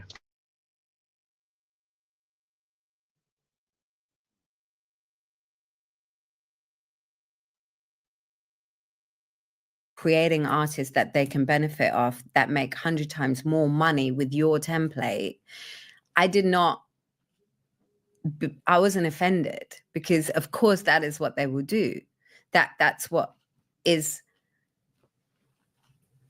just how it goes in the history of how that has happened. Did I read it correctly that, and again, I'm trying to go based on some of the stuff I read about you, that how old is your son right now, by the way? He's 15. 15 years old. Okay. Is he with you? Do you see him? Mm-hmm. Okay. But there was an era where some things happened, right? Where you couldn't see him for a good 10 years, if I'm not mistaken. No. So I was in Brooklyn and I couldn't leave Brooklyn they tried to put like a restraining order while I was being managed by Jay-Z that said, you know, you can't leave this jurisdiction for 15 years until he's 15 and or until he was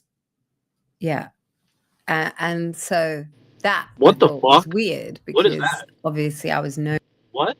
What is this talk? What is she talking about? She couldn't leave a jurisdiction. That's what I heard. What That's the really fuck, what I dude? heard. Like she's having So she's, trouble like, pronouncing words. No, but she's like saying she's like Princess Leia and Jabba the Hutt got her chained up, or what the fuck? Like what? That's what, like, is that what you're Yeah, saying? Like, pretty much. this is some of the weirdest shit I ever heard in my life.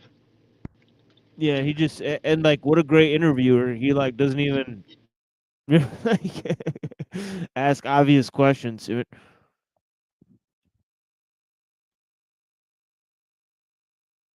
Known as a worldly global artist, so to restrict me like that is just it. You know, it was quite shattering. You know, to everything I was about, and so I went to court in Brooklyn, which was extremely frustrating because I was up against all major, massive American power fighting.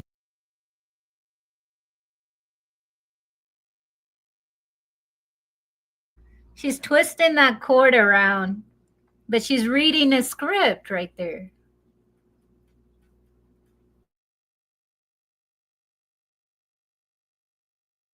You think they got a teleprompter and her lawyer is like writing like a fucking affidavit for her or something?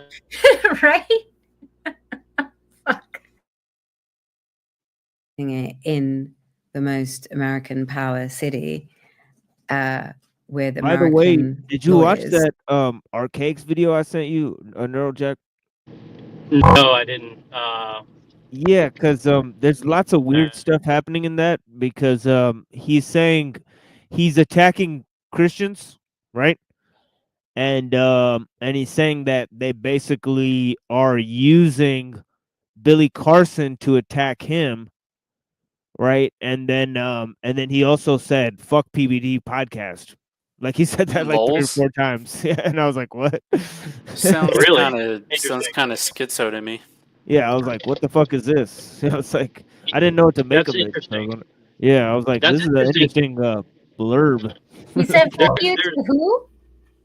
to PVD, this guy. Oh, how Yeah. interesting. So Oh, I was by like, the way, by the way, two things really quick before I forget. Curtis Jarvin is doing a show with Break the Rules right now, and Vlad Davidson, who's like they're all associated with Jason Reza Georgiani. So that's interesting. Number two, with Archaics, I've never watched him, but we have someone in our community. I think it's DK or someone who was like a part of his. I can't remember who it was, but somebody was a part of Archaics pretty close, and I can't remember who it is. But I would wonder what they would say about that because I've never watched Billy Carson, but he's definitely an occultist. So if why are they're trying to say that Christians are using an occultist to attack Archaics? That seems very Yeah, who Archaics is strange. most likely a Gnostic, and if you were to nail it down himself. Okay, yeah, it seemed interesting. like I've never watched. yeah, from what I heard from Rant and others, it seemed like he's kind of like Marcion, where he says the God of the Old Testament is basically um a war god. The God of the New Testament is essentially, a esoteric figure. All right. So that whole thing, yeah, definitely comes from the outer rings of occultism. Right?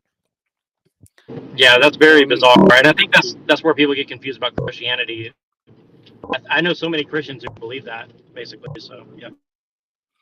I wouldn't say I was close or anything, but I used to watch his videos for probably about half a year, like 2 or 3 years ago.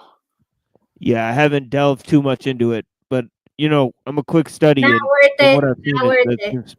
Yeah, it wasn't worth it. Don't waste your brain cells. But were you in Well, Aaron Reddington? What's that? I said, were you in errant, or did you receive No, that status? I didn't get that far into the cult.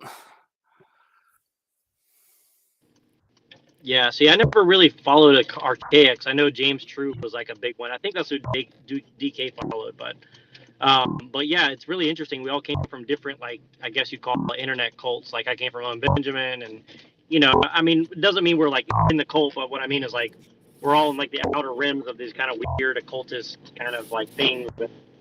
And but yeah, it's pretty weird. And if you want to share a clip of that later, let me know, Machine. You definitely can. And because I'm kind of curious to see like what he's all about. Because here's what I was gonna say.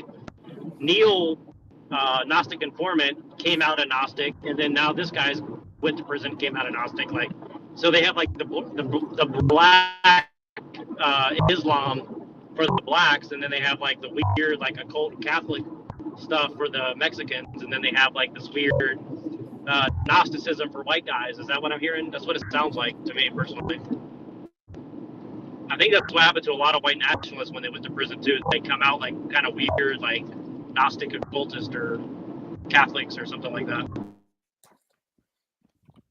Yeah, that's why it was so weird when I was talking to the people on NPC the game, and they were saying, well, Islam is basically, an Be outgrowth of right back. paganism. Like we don't follow Islam, yeah, for sure.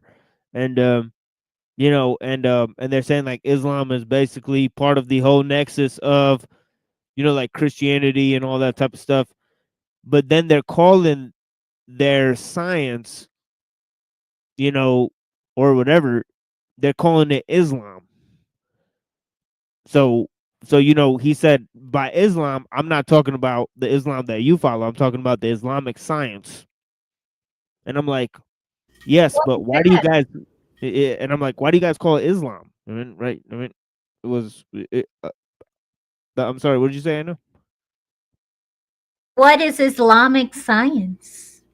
It's kind of like Egyptology, right? Oh, Because they kind of grew out of the Nation of Islam, right? And the Moorish Science Temple, right? Well, and you know what I noticed when I was listening to that Gnostic informant thing that he was doing about the cult of Yah, or whatever, I guess Yahweh or whatever, and it's like, and also esoterica, they do this kind of weird thing where they're like, yeah, it was just like generally a weird cult that became Judaism, and it's like they're kind of like halfway defending Judaism and they're halfway like making it like a cult essentially, and it's like really weird because they do the same thing where they say, well, like generally there's like this giant umbrella of like cults under the one true God, and they're all kind of correct. And it's just a really bizarre way that they kind of present that narrative. And I'm like, because like with Christianity, we see it more of like logos spermaticos. So we're saying like, a lot of different people had different elements, and Christians basically just compile it all into one thing. That's not what they're saying, in my opinion. It seems more like what they're saying is like, there's like all these different cults, and like, it's like, basically Gnostic cults are the real Judaism, aka Christianity is the heresy, and Islam is the heresy, and all these other things are good. Basically, it's kind of weird the way they present it, but it makes a lot of sense from their point of view, I guess.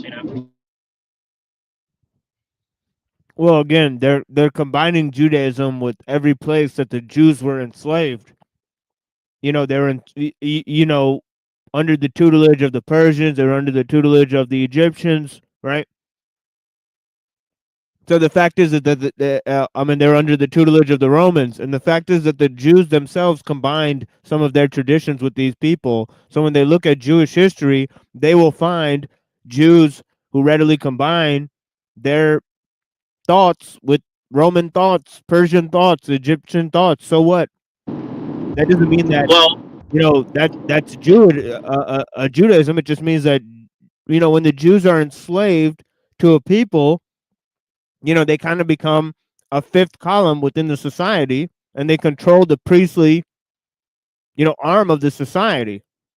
They quickly seize the books and the knowledge of the society, and they become dominant. And this is what happened in Babylon. It happened in Egypt. It happened in Persia. So on and so forth. well, and again, it's very interesting that. So, when I watch this kind of Kabbalah guy that I watch sometimes, the way he describes a lot of this is that that's an ongoing project that will never end, basically until Mashiach comes, and then everybody will be a Jew, or Right. they'll just be exterminated.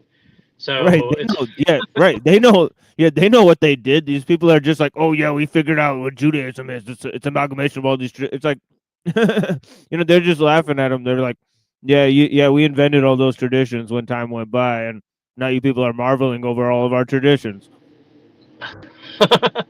well, and again, like I think that if you look at it from that point of view, like I think that's where your book and your arguments, have a lot of weight, just because there is good reason to be suspicious of these things, because they do kind of gloat about it, and the question really comes back down to Yeah. like, Look at how. what timeline Yeah. are you looking at?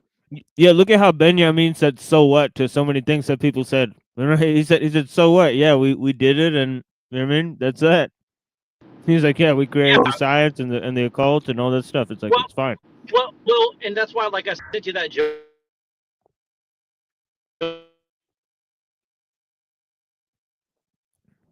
He- and they're like, "Fuck you! Yeah, we did it. So what?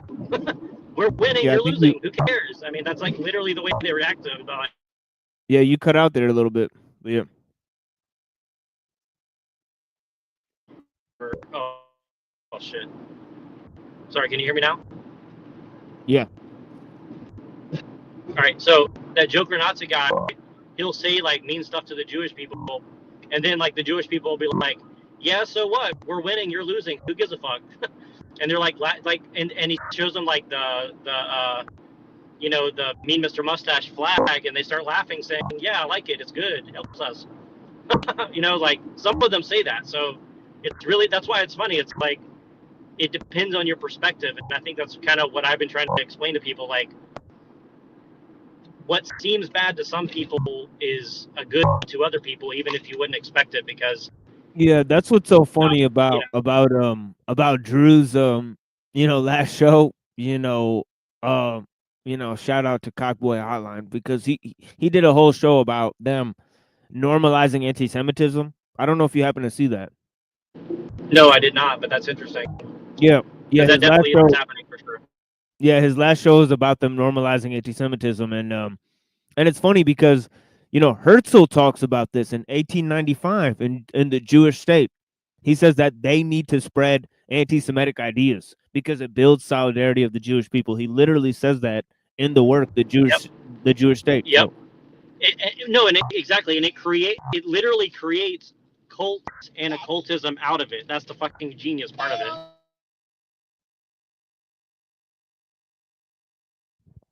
yeah, I mean, we're dropping bombs over this video right here. Thank We you, just MIA. destroyed. Finally, you produced something. Yeah, really. Yeah, we squeeze the value out of this for sure. So, I really felt like I had no chance, but I was also touring to support the court case and pay for it, because it's New York lawyers. So yeah, I think that probably was a pretty dark time, but I won. I didn't win. We basically made an agreement that I moved back to London with him, and so we both moved back to London and we lived there. So I had him, though people do it is ambiguous on the internet where people say, oh, I lost custody or whatever, but no, I didn't. I went to London and I lived with my son there and he went to school there and stuff. But then COVID She didn't lose happened, custody of her son. She lost custody of herself. Then we kind of went through. Good point. She didn't lose.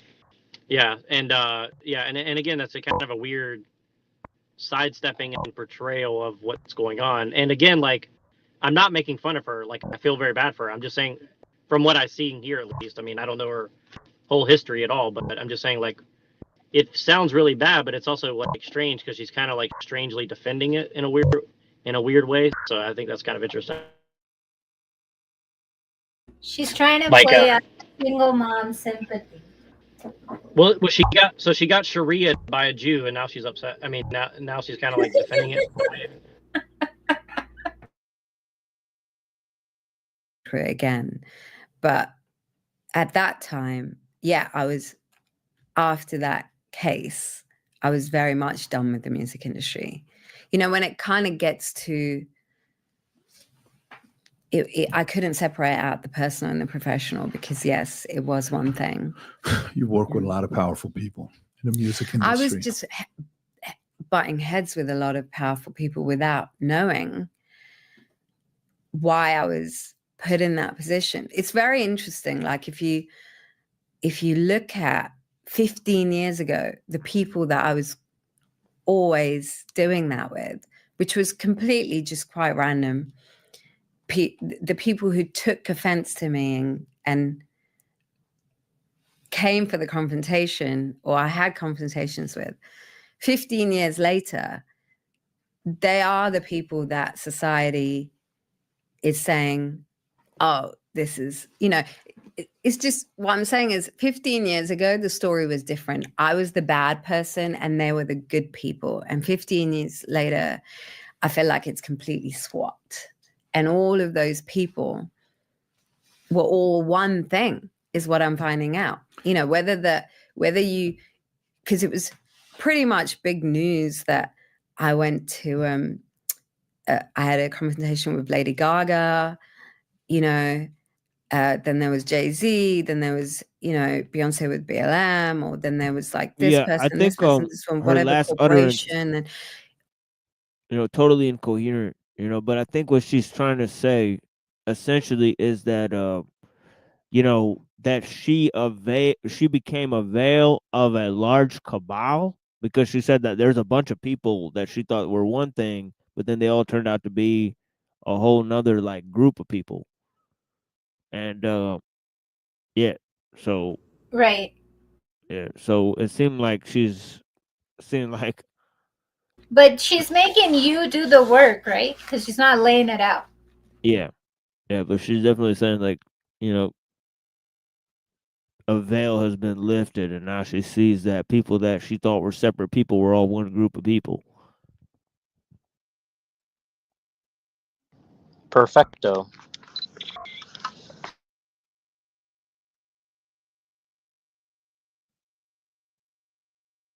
But that's also like what that tells to me is that they're one group of people. This interviewer, interviewee, and all of that cesspool.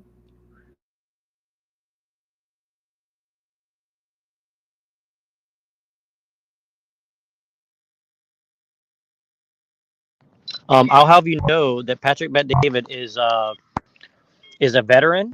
He's an immigrant. He's a Christian. He's a straight white male. So you cannot say these. I mean, wait. He's a Not white. I know.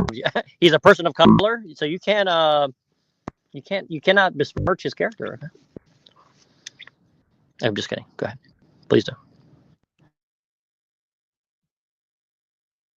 Oh, and do you know who Candace Owens is married to, by the way? Jay, right? The House of Lords son. Oh God. No right, way. She's married to royalty then. So this is Candace interviewing MIA right after PBD did it, almost on the same subject. The outfit is almost identical, and she's equally or more incoherent in this one. She just kept on the same clothes and went to the next studio next door. It's a different color. It's gray or silver now. If you look. No, that's just because she didn't wash it. No, I'm just kidding. Just kidding.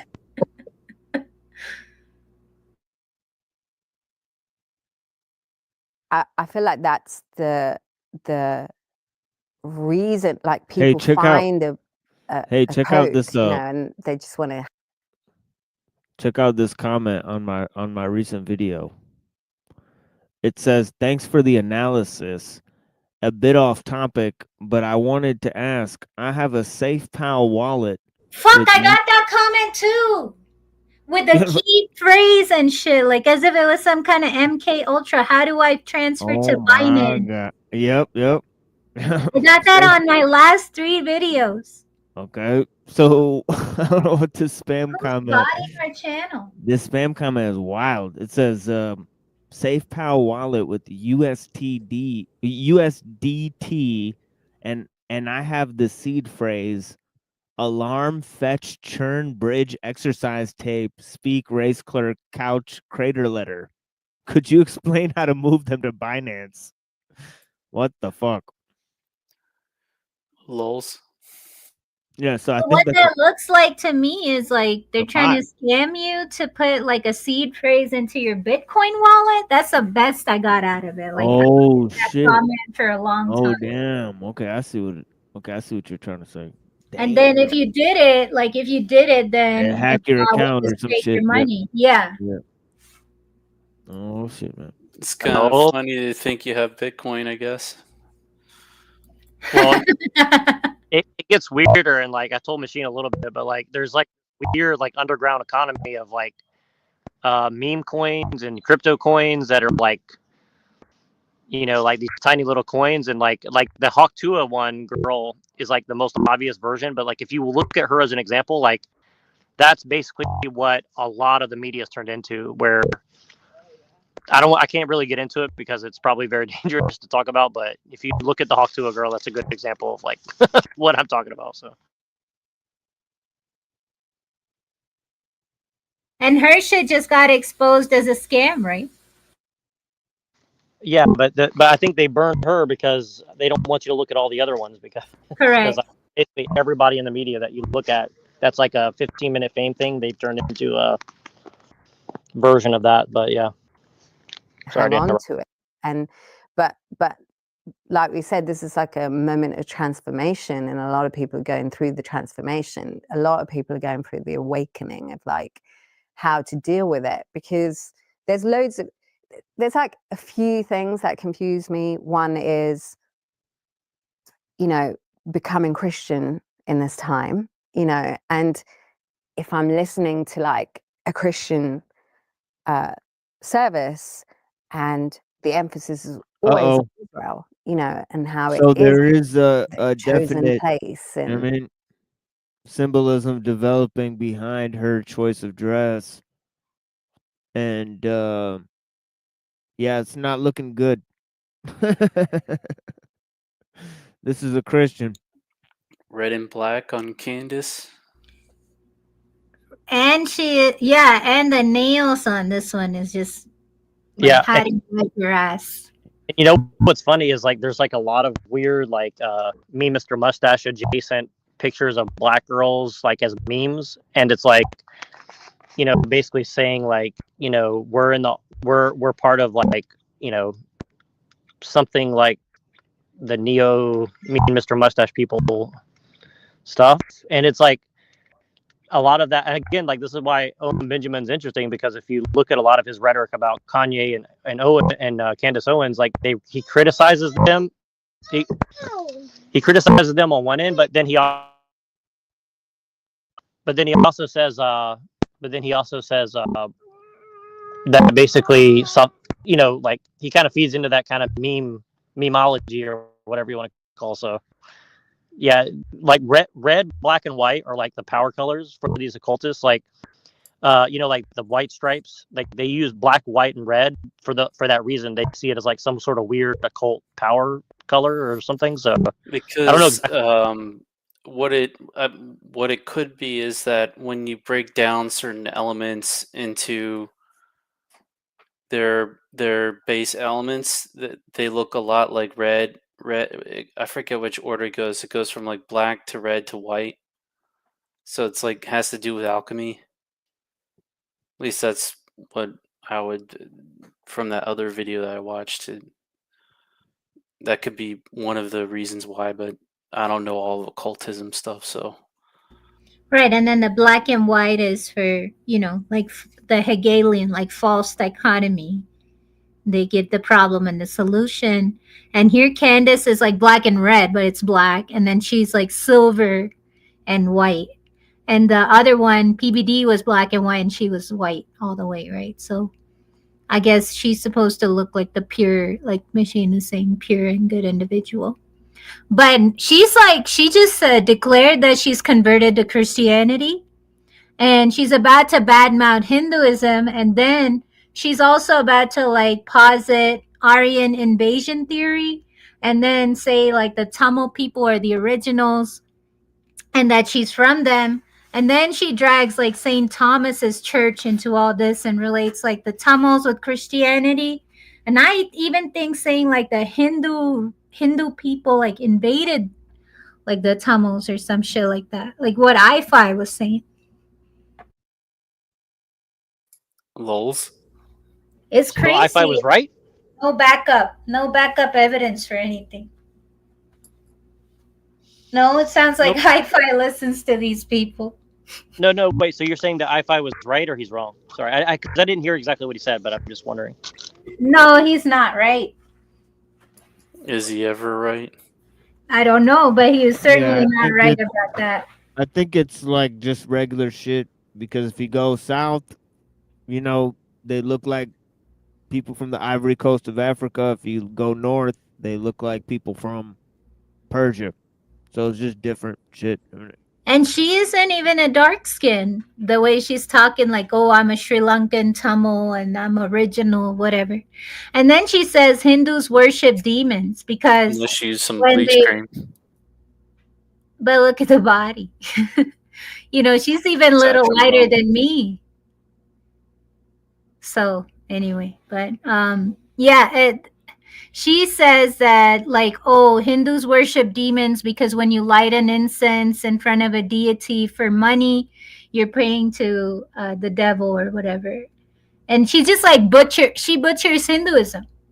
definitely to support her conversion stories. Yeah, but I think it's I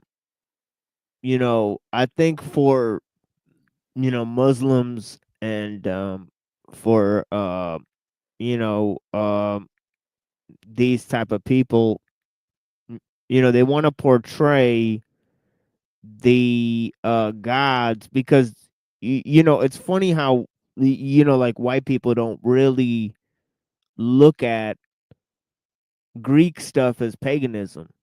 They say they're like, yeah, it's like plays and stuff. you know but they're like, it's stories. It's Hellenistic So culture. Yeah. Yeah, yeah. Like when I studied mythology in high school and college too, and it's weird that they present it as mythology, and I was like, but didn't people actually believe in this? And they right. always downplay it, and I was like, no, these people believed in it. They're like, yes, but basically they try to hide is like the syncretic nature of it, and I think Christianity we kind of account for it, saying, well, those are lesser beings, and it doesn't mean that they're not real, but they're definitely not quote unquote gods. They're beings that have some sort of existence other than human or whatever. But then the way that they teach it to white people is very much like, well, these are just myths that told stories and nobody actually believed in this shit essentially. So it is yeah very that's and that's funny that they do the same thing. Muslims do the same thing because, like, with the myths of the Arabs, they say, well, those are the myths of the Arabs. Those are pre-Islam. But then you know um with the stuff that the white people believe in, they'll say, well, that's fucking devil worship. What so it's pretty funny.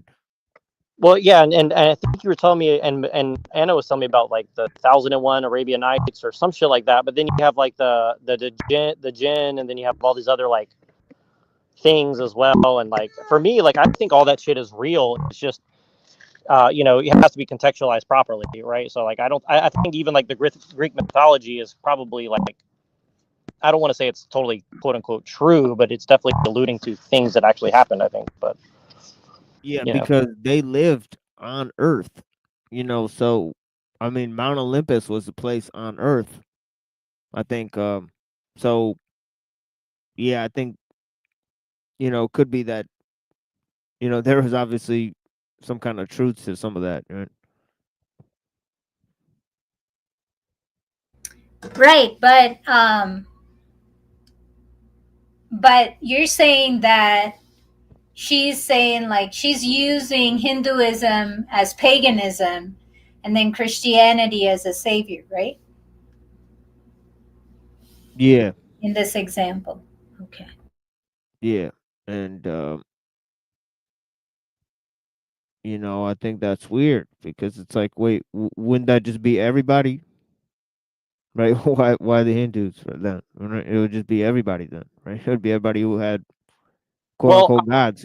I'll be honest with you. I think a lot of it's why they're. And I know when people hate when you say that. I'll be honest, but I mean I mean to say that because it's going to sound like offensive, but I think a lot of it is like people who convert even from Protestant to Orthodoxy or Protestant to Catholic, like there's this zealous nature where they just kind of like say shit that they've been told without really like without really processing it. And I think that's kind of what she's doing is like, because like Christians do think that like, okay, if you're burning incense to some deity for good luck or whatever, like yes, that's a demon or idol or whatever, but at the same time she's not really contextualizing it correctly. I think where it's just like she's just saying a blanket statement where it's like, oh, that's evil or whatever. But again, it's like, she's not contextualizing it from like a Hindu point of view versus a Christian point of view. It's just like, oh, that's, it's just like Yeah, I'm very. looking up I'm looking up Sri Lanka, and that's where she's from, right? Yeah, she says that. Yeah, she's from Yeah. Sri Lanka. So Sri Lanka, it says it's 70% Buddhist, 15% Hindu. So Hinduism is not a significant religion, right? Is what I'm trying to point out. It's mostly Buddhism, right? But 8% Christianity. there's lots of ruins, like there's lots of Hindu temple ruins. And then Sinhala or Yeah. Sinhalese comes from Tamil. And then even Singala is what they call Sri Lanka, right? So in Sri Lanka, they won't say Sri Lanka, they say Singala. Now, Singala means in Tamil means land of the lion. So like in Sri Lanka, okay, they may be Buddhist today, but their heritage remains Hindu and Tamil. Oh man, have we located Shambhala? It could be. It could be, but they say it's in North India, close to you. In what I read the Purana yesterday, Kalki Purana, That's and like it something mentioned North India. that they would cover up, huh? But What'd you say, Nero? I'm saying that sounds like something that they quote unquote would cover up, Indeed, whoever and they are. we are planning a trip to there is a temple there with pilgrimage with my parents and my husband, the family, to Sri Lanka because there is a temple there. You must have seen it. This huge statue, like golden statue of Yeah, I Shiva's think I son. have seen that one. Yeah. I think I have seen that one. But yeah, the thing about it is that why wouldn't she talk about Buddhism, right? Which is interesting, right? Because she's from Sri Oh Lanka, right? yeah, you're right. Right. So like I wondered if like like see this is why this interviewer is such a joke because I would have been well, aren't you from Sri Lanka? The predominant religion there is Buddhism. What's your views on Buddhism? I mean, Right. but like, yeah, this dude sucks ass. Man. Well, it's now Candace Owens, and she sucks too. Like she's just like there, like keeping a poker face the whole time.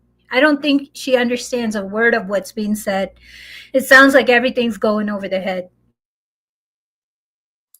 Sad trombone. All of the characters in the Bible are from there. And I understand like why that's such an important topic to the American Christians.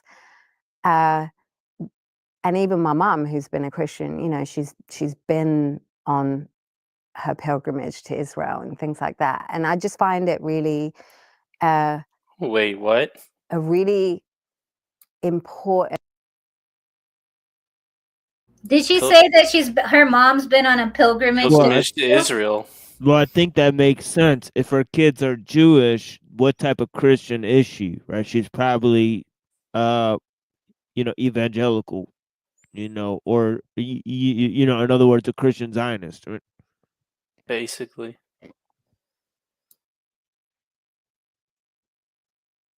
And place to get to where we discuss who the Palestinians are, and I think like I was listening to Kim Iverson where she was saying, Palestinians are also original people of Judah.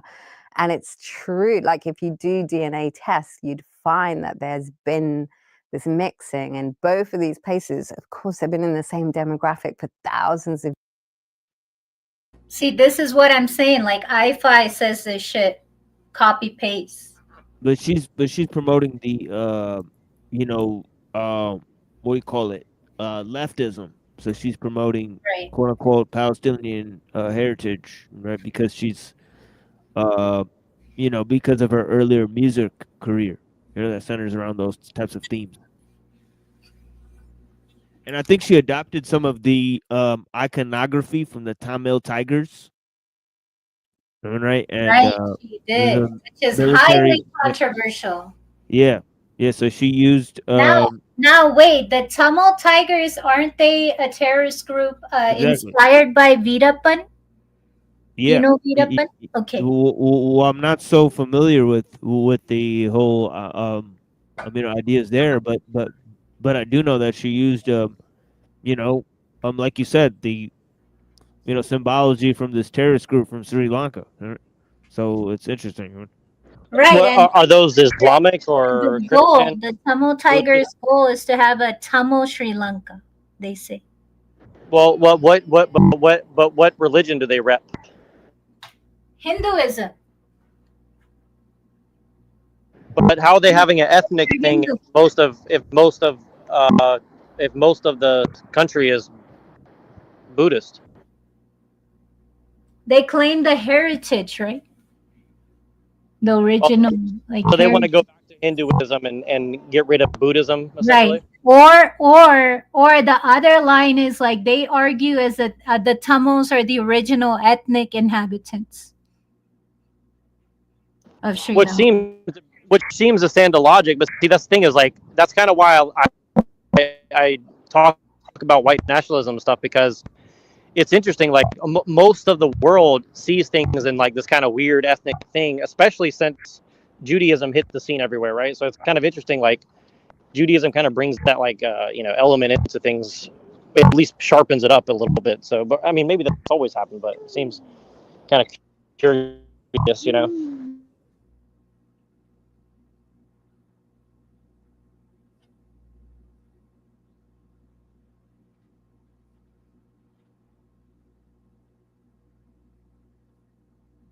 Years there's going to be mixing, and the blood is going to be the same almost, you know. And they're able to annihilate Palestinians because they say that's the Philistines, you're supposed to kill them, you know. And I think that's like, it just brings it back to really understanding the scripture, but who wrote it, when it was written, what is the version you're reading, and all of these things, which I think you're trying to talk about. But you know, we just have to talk about it in this time where there's all this other confusion built around it, So and people canceling every step of the way. So I think this is why he got that archaic shout out, because he might have done some significant shows on Bible origins. So you know, it sounds like what she's talking about, because she said that's what you're trying to get at. It's like who wrote it, where did it come from?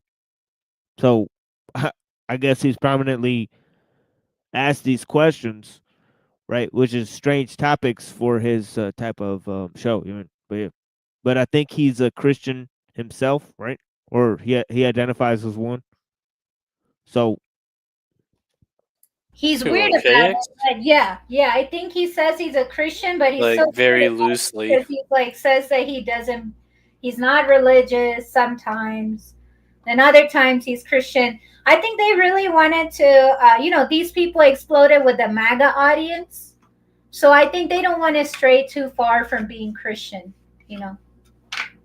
yeah, and that is probably possibly, you know, the idea in the right wing whole psyop thing, you know, is that it always poses Christians, right? So and um and they'll openly say that it's Judeo Christian, right? Well, Like Correct. Ben Shapiro, yeah, like Ben Shapiro will say the words Judeo Christian, right? And you know, so you could tell that well, and what they're Patrick Bet espousing David is something different.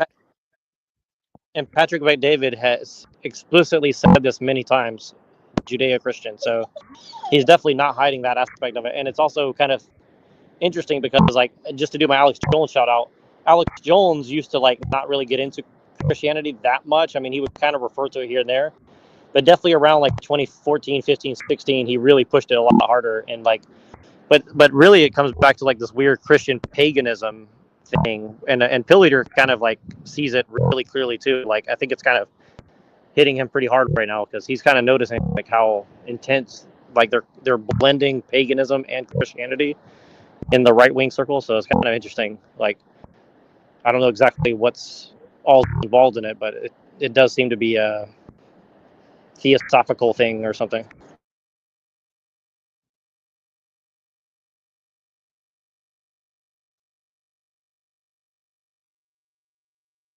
When actually these conversations are really important, you know. For me as a Christian now, I need to figure that out, you know. And what you were saying is that the fact that Israel might be like a concept, you know, it's like a belief, it's anybody who believes in Christ, that's Israel. And that it might not necessarily be a geographical spot, you know, where you're like, I'm going to locate it to this position on the GPS and then annihilate everyone in it. And whoever lives in this GPS location now is Israel. And so it's really like, I think, a very interesting conversation. I know we started on Hollywood, No, but you know, they're sort of like. This is worse than Kamala Harris talking. But they not even a casual mention of the Balfour Declaration, nothing like that. I don't know. Harris is pretty bad.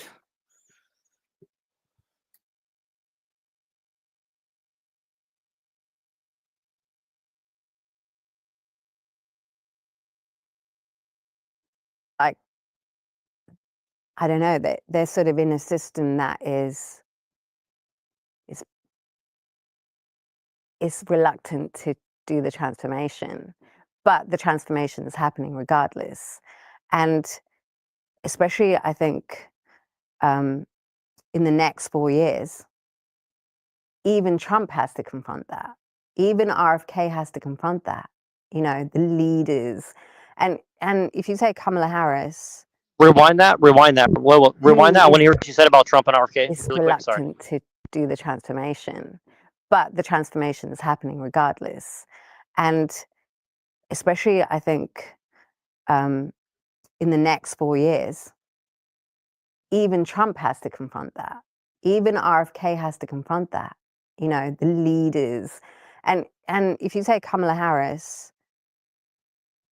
who has been in power, you know, you see the way she has to deal with it and the way she's dealing with it, you know. So it's not even like, what is Kamala going to do? It's what is Kamala doing right now because she's in power. And so that's why I think it's a really important and interesting conversation, because even the leaders of America are going to go through this. All right, guys, reminding you about Hallow. It's a classic series. I got wacky guy. Hallow.com/Candace for 3 months free of Hallow. I got really interested in the history of Hollywood, and there was this kind of a wacky guy, but also admittedly brilliant, named Kenneth Anger.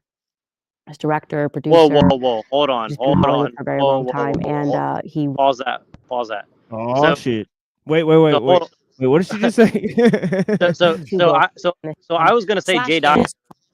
I was gonna say Jay Dyer. She should talk to Jay Dyer because he's an expert on esoteric Hollywood, bro. But no, she says Kenneth Anker is a wacky guy. Does anybody know who Babylon guy? Yeah.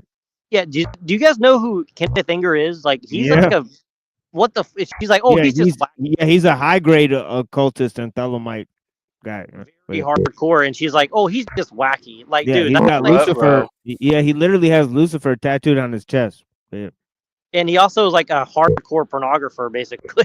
like very hardcore. Like, yeah, that's pretty weird.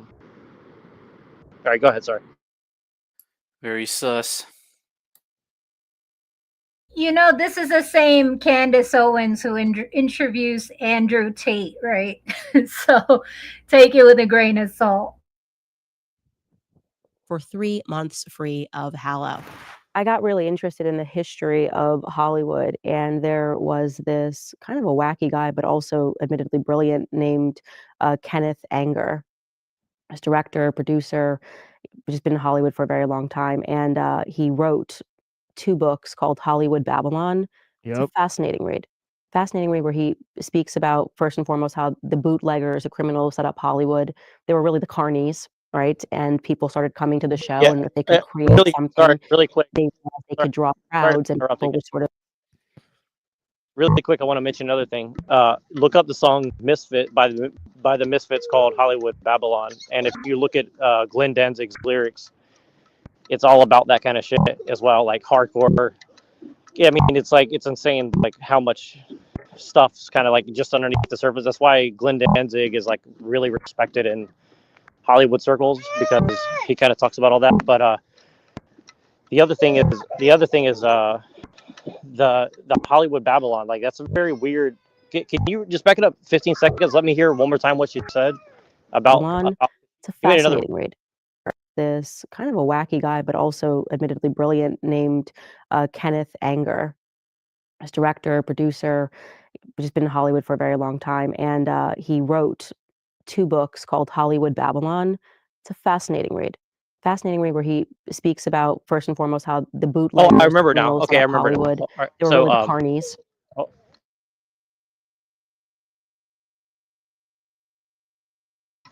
So LeVay started off in LeVay started off in that kind of stuff too, as like a carny and music scene, and like and a lot of the gang mafia stuff all over the country is directly tied into that stuff, and Satanism and Lucifer and all that. I mean, it's like, I don't know. It's just she calling the guy brilliant for exposing it is kind of a weird way to put it. It's like, yeah, I mean, I guess criminal, child sacrificers are really, brilliant, I guess you'd say. But go ahead, sorry.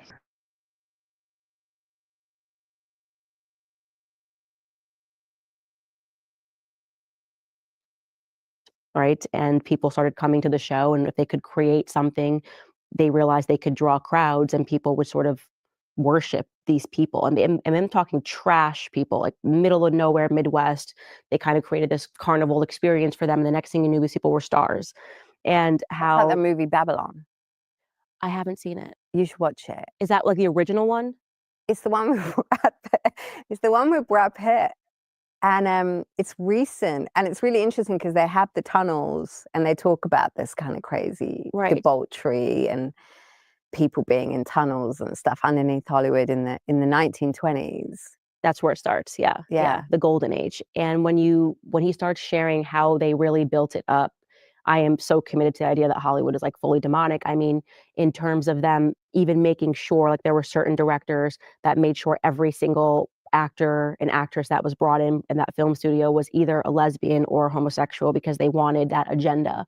And how many of them, too many of them, were pedophiles as well. And they wanted to encourage pedophiles and give to become stars, because then they could control them. Like, there was always a system of blackmail, suspicious deaths if somebody spoke out or tried to get out of Hollywood.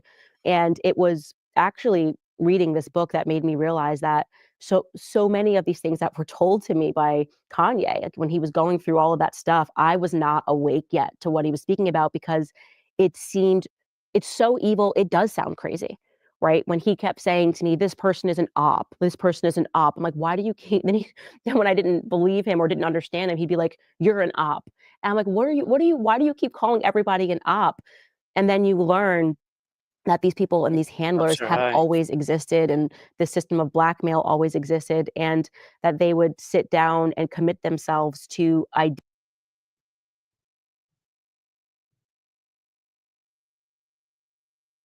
So why are they allowing everybody to expose this all of a sudden? That's what's interesting to me. Like, is it demoralization or is it something else? I don't know.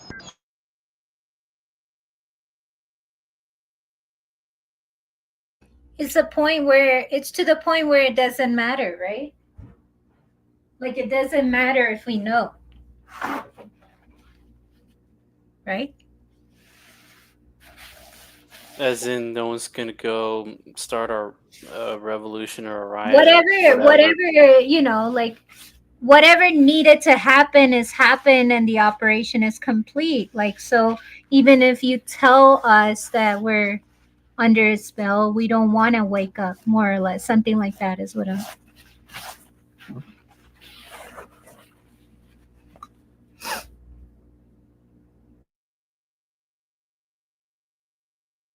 ideas. Like, I even feel weird now wearing pants, knowing that a Hollywood director quite literally convinced women to all start wearing pants, with this woman who was sleeping with men and women, putting her on the red carpet and having her sell that. And so it's interesting because Amber Rose was sitting in this chair, and I was speaking to her about this, and she was saying very much what you're speaking about, that she had all of the best intentions when she arrived into Hollywood, and then they kept telling her, you have to be this thing, like, you have to keep selling the idea of being a slut to women, like, this is what freedom is. And she's didn't want to do that anymore. Like, she didn't feel empowered by taking her clothes off, but they were telling her, the handlers, like, if you don't do that, you're not going to book, you're not going to get money, you're not going to book the covers of all of these magazines. And you can think about all of these stars that are kind of in that trap, like whether it's Cardi B, Lizzo, they're kind of telling her her brand has got to be like fat, and you have to be empowered about obesity. And Cardi, it's like gangster rap and also WAP and all of these things. And you see that they're creating this demonic pagan culture trying to get people to worship things that don't actually fulfill them and make them happy. Well, it's more, I think it's more, I say it different a bit because of the Hindu, like everyone's great vibes, you know, like if you take Kamala Harris, she's named Kamala, which is the 10th Mahavidya, which is the 10 goddesses, and Matangi, I'm named after the 9th one. So Shiva's wife Sakti. Slow this down for me because I actually don't know much about the Hindu faith. Okay, so Shiva, which is the main god in Hindu. Kamala is not the 10th. She's making that up. I'll tell you the 10 Mahavidya. She's talking about the study of Tantra essentially is to meditate upon the forms, the 10 forms of the goddess, which is all matter, all life in the universe, all life principle, and all matter is attributed to the feminine principle. So that feminine principle is given 10 forms. Matangi is one of those forms. And then Matangi in the south is Saraswati. So it's very interesting that they gave her a North Indian name when she's saying that she's Tamil. You know, they gave her the goddess of music and art and dance, the name. And I don't think she's the 9th. She's not the 9th. Bagalamukhi is the 9th. So I'll just share the 10. And the 10 goddesses have 10 yantras or geometric like configurations to meditate on. And it's said that this meditation will grant you from the inside, you get these insights towards how to become more enlightened, because the study Tantra itself is goddess asking Shiva, who is God, masculine principle, how can I be you? How can I reach you? Can you tell me the path to reach you? And so Shiva is the conversation from Shiva back to her is the entire Tantra Shastra, that the Tantra, the books that inspire Tantra, the practice of Tantra. But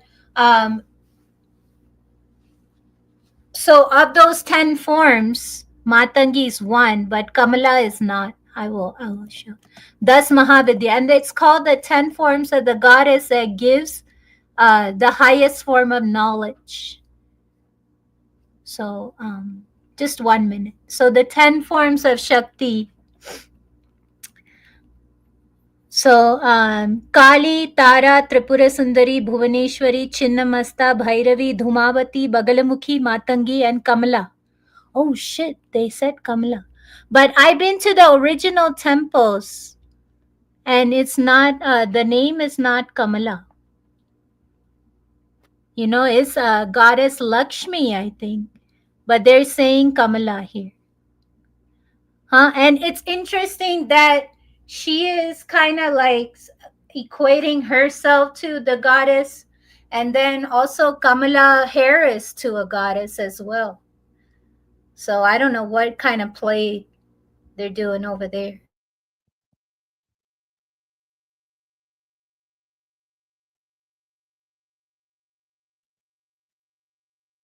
Well, it sounds very theosophical, I can tell you that.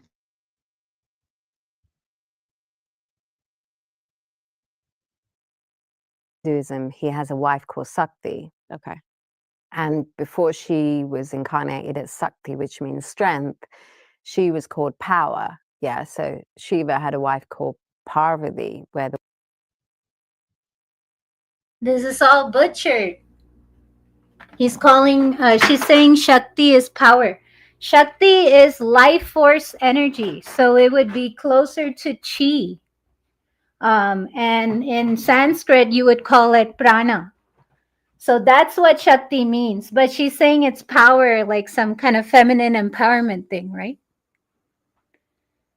But it's actually what life is made of, the stuff, the primordial stuff of life. And that same concentrated life force energy at the base of the spine is called Kundalini. So She's saying that he had a wife named Shakti, he had a wife named Parvati. It's a bullshit story because the wife name is Sati, not Shakti. She's messing it up. It's Sati. And what happens is that's the first incarnation of the goddess. The whole reason she takes 10 incarnations is to kind of complete her journey, because the form of Sati commits suicide. Oh, I guess I can't use that word, but she self deletes because she feels ashamed, and she's shamed by her own father and excluded. So she takes her life, and then Shiva goes into delirium. He's lost without his beloved. He can't die, and he can't really live. So all like the other Brahma and Vishnu and all the other pantheon, the lesser gods, come together and they decide, okay, let's ask Mother to take another form. So then she starts taking one form after another, and there you go. The 10 incarnations of the goddess are there, the Das Mahavidya. So that's how she comes first as um, she comes as the white Brahmacharini, Shailaputri. So anyway, there are like 10 forms, 10 lifetimes she lives before she doesn't, she completes her cycle essentially of reaching the divine. So that's a real story. I may be quiet and see what she says.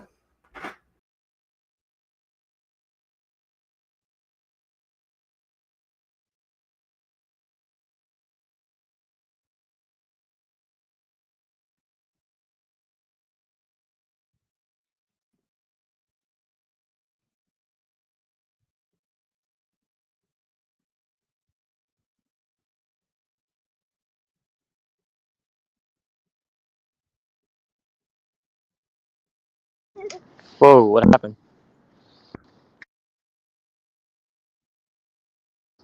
Did Mossad get her?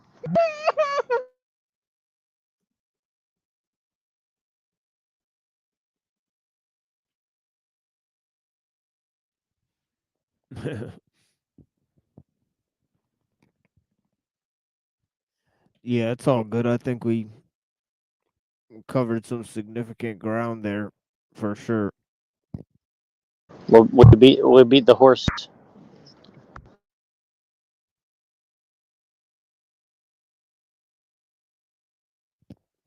Yeah, you ever hear about Nietzsche going mad because the man was beating the horse? I don't know what No, happened. Kick me out. that was Mossad. Um, no, I didn't hear that story. Is that like an actual story that allegedly happened to him, or She's bullshitting. Oh, sorry. I don't know what y'all were talking about. Sorry. no, he's talking about Nietzsche going mad about a guy beating a horse? Oh, Yeah, apparently he there's a man beating his horse, and he threw his arm around the horse, and he said he wants him to stop, and then he collapsed, and then when he woke up, he was in a fit of madness. Well, it sounds like he got poisoned with some LSD or something, probably. Personally, like I'm not saying he didn't get syphilis and stuff, but like I just don't believe the story about Nietzsche is not. I mean, Nietzsche definitely wasn't crazy when he was writing his stuff. That's for sure. I mean, he might have made him crazy eventually, but he definitely wasn't crazy when he was writing, for sure. That's pretty weird. That's supposedly a true story that he just. That's pretty weird. Let me ask you this, Machine. Who do you think, in his own time, Nietzsche would have pissed off the most out of all the groups around in his day?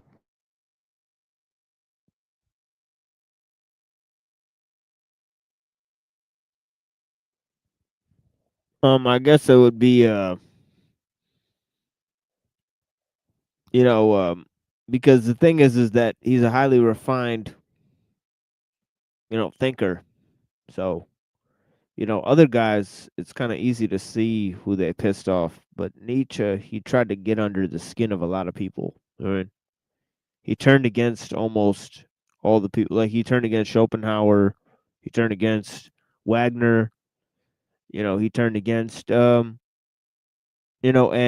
sort of influenced some of the occultists, right? And then he sort of turned against the Christians, and then obviously he turned against the Greek traditions too. So So, so there was a lot of people motivated to get rid yeah, of. he was kind of a really interesting guy in that way that you know he sort of he didn't like Kant, he didn't like socialism, he didn't like anarchists, um, he didn't like Jews. So yeah, so he was really interesting dude, and he really didn't like Germans either. Sounds like So somebody else I know of who was an Austrian painter and didn't like Germans very much. yeah, yeah, Nietzsche wanted to um he kind of said that he was Polish, so he wanted to go back to his like Slavic roots. You know what? That's actually interesting. When I lived around a bunch of Polish people, he does look like exactly like some Polish people I know. That's actually interesting. He really does look Polish for real. Yeah, I think maybe his mother was Polish. Now Kaczynski is Polish too, right? Or was? Oh, that because of the last Yeah, name. yeah, yeah. Ethnically speaking, yes. So yeah, it's interesting. They're interesting group for sure. I've had personal experience with these types of people, these Polish people, Yeah, and Polish people are very dangerous people. I'll tell you that. They do not. They're the nicest people to their own people, but if you're from outside their group, like yeah, don't mess. they're like they're white people that don't really fuck around too much. But yeah, you Yeah, know, I was around them and like they were like all like I wanted to be Polish, but I definitely didn't want to be around Polish people as a non-Polish person. Let's put it that way.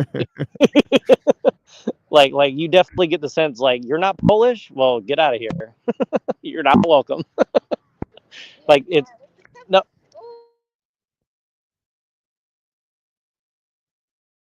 Hey, Nero, can you let me play this Lie a little more by MIA? And then she dubs herself Maya as well, which is like a negative word in Hinduism. and Right? in Buddhism, Correct. So in Well, illusion, she's like the anti-Shiva of now that she's a Christian. yeah, it's a central theme in Buddhism, essentially. You know, central motif. You know, so if she's dubbing herself Matangi Maya, that's how she calls herself, Matangi Maya. And So, so she's basically calling herself like a Buddhist antichrist for no, Hinduism. she's calling herself a Hindu goddess, but then now she's Christian and she's a Maya, so she's like a weaver of illusion. Perfect. So she's doing a theosophical society psyop on white people as a brown person with a black person. So it's pretty. I like that. It's very. yeah, it's parallel to the other lady Madonna, right? Who used the Kabbalistic, symbolism. You know, what's funny is like again, this is where like Owen Benjamin, I have to give him credit because I So really Madonna is not Italian for Mother Mary?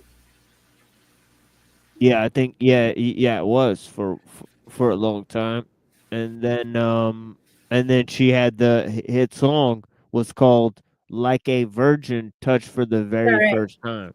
Correct. So or or that's or pop satanic. or Papa don't preach. Oh, is that another song of hers?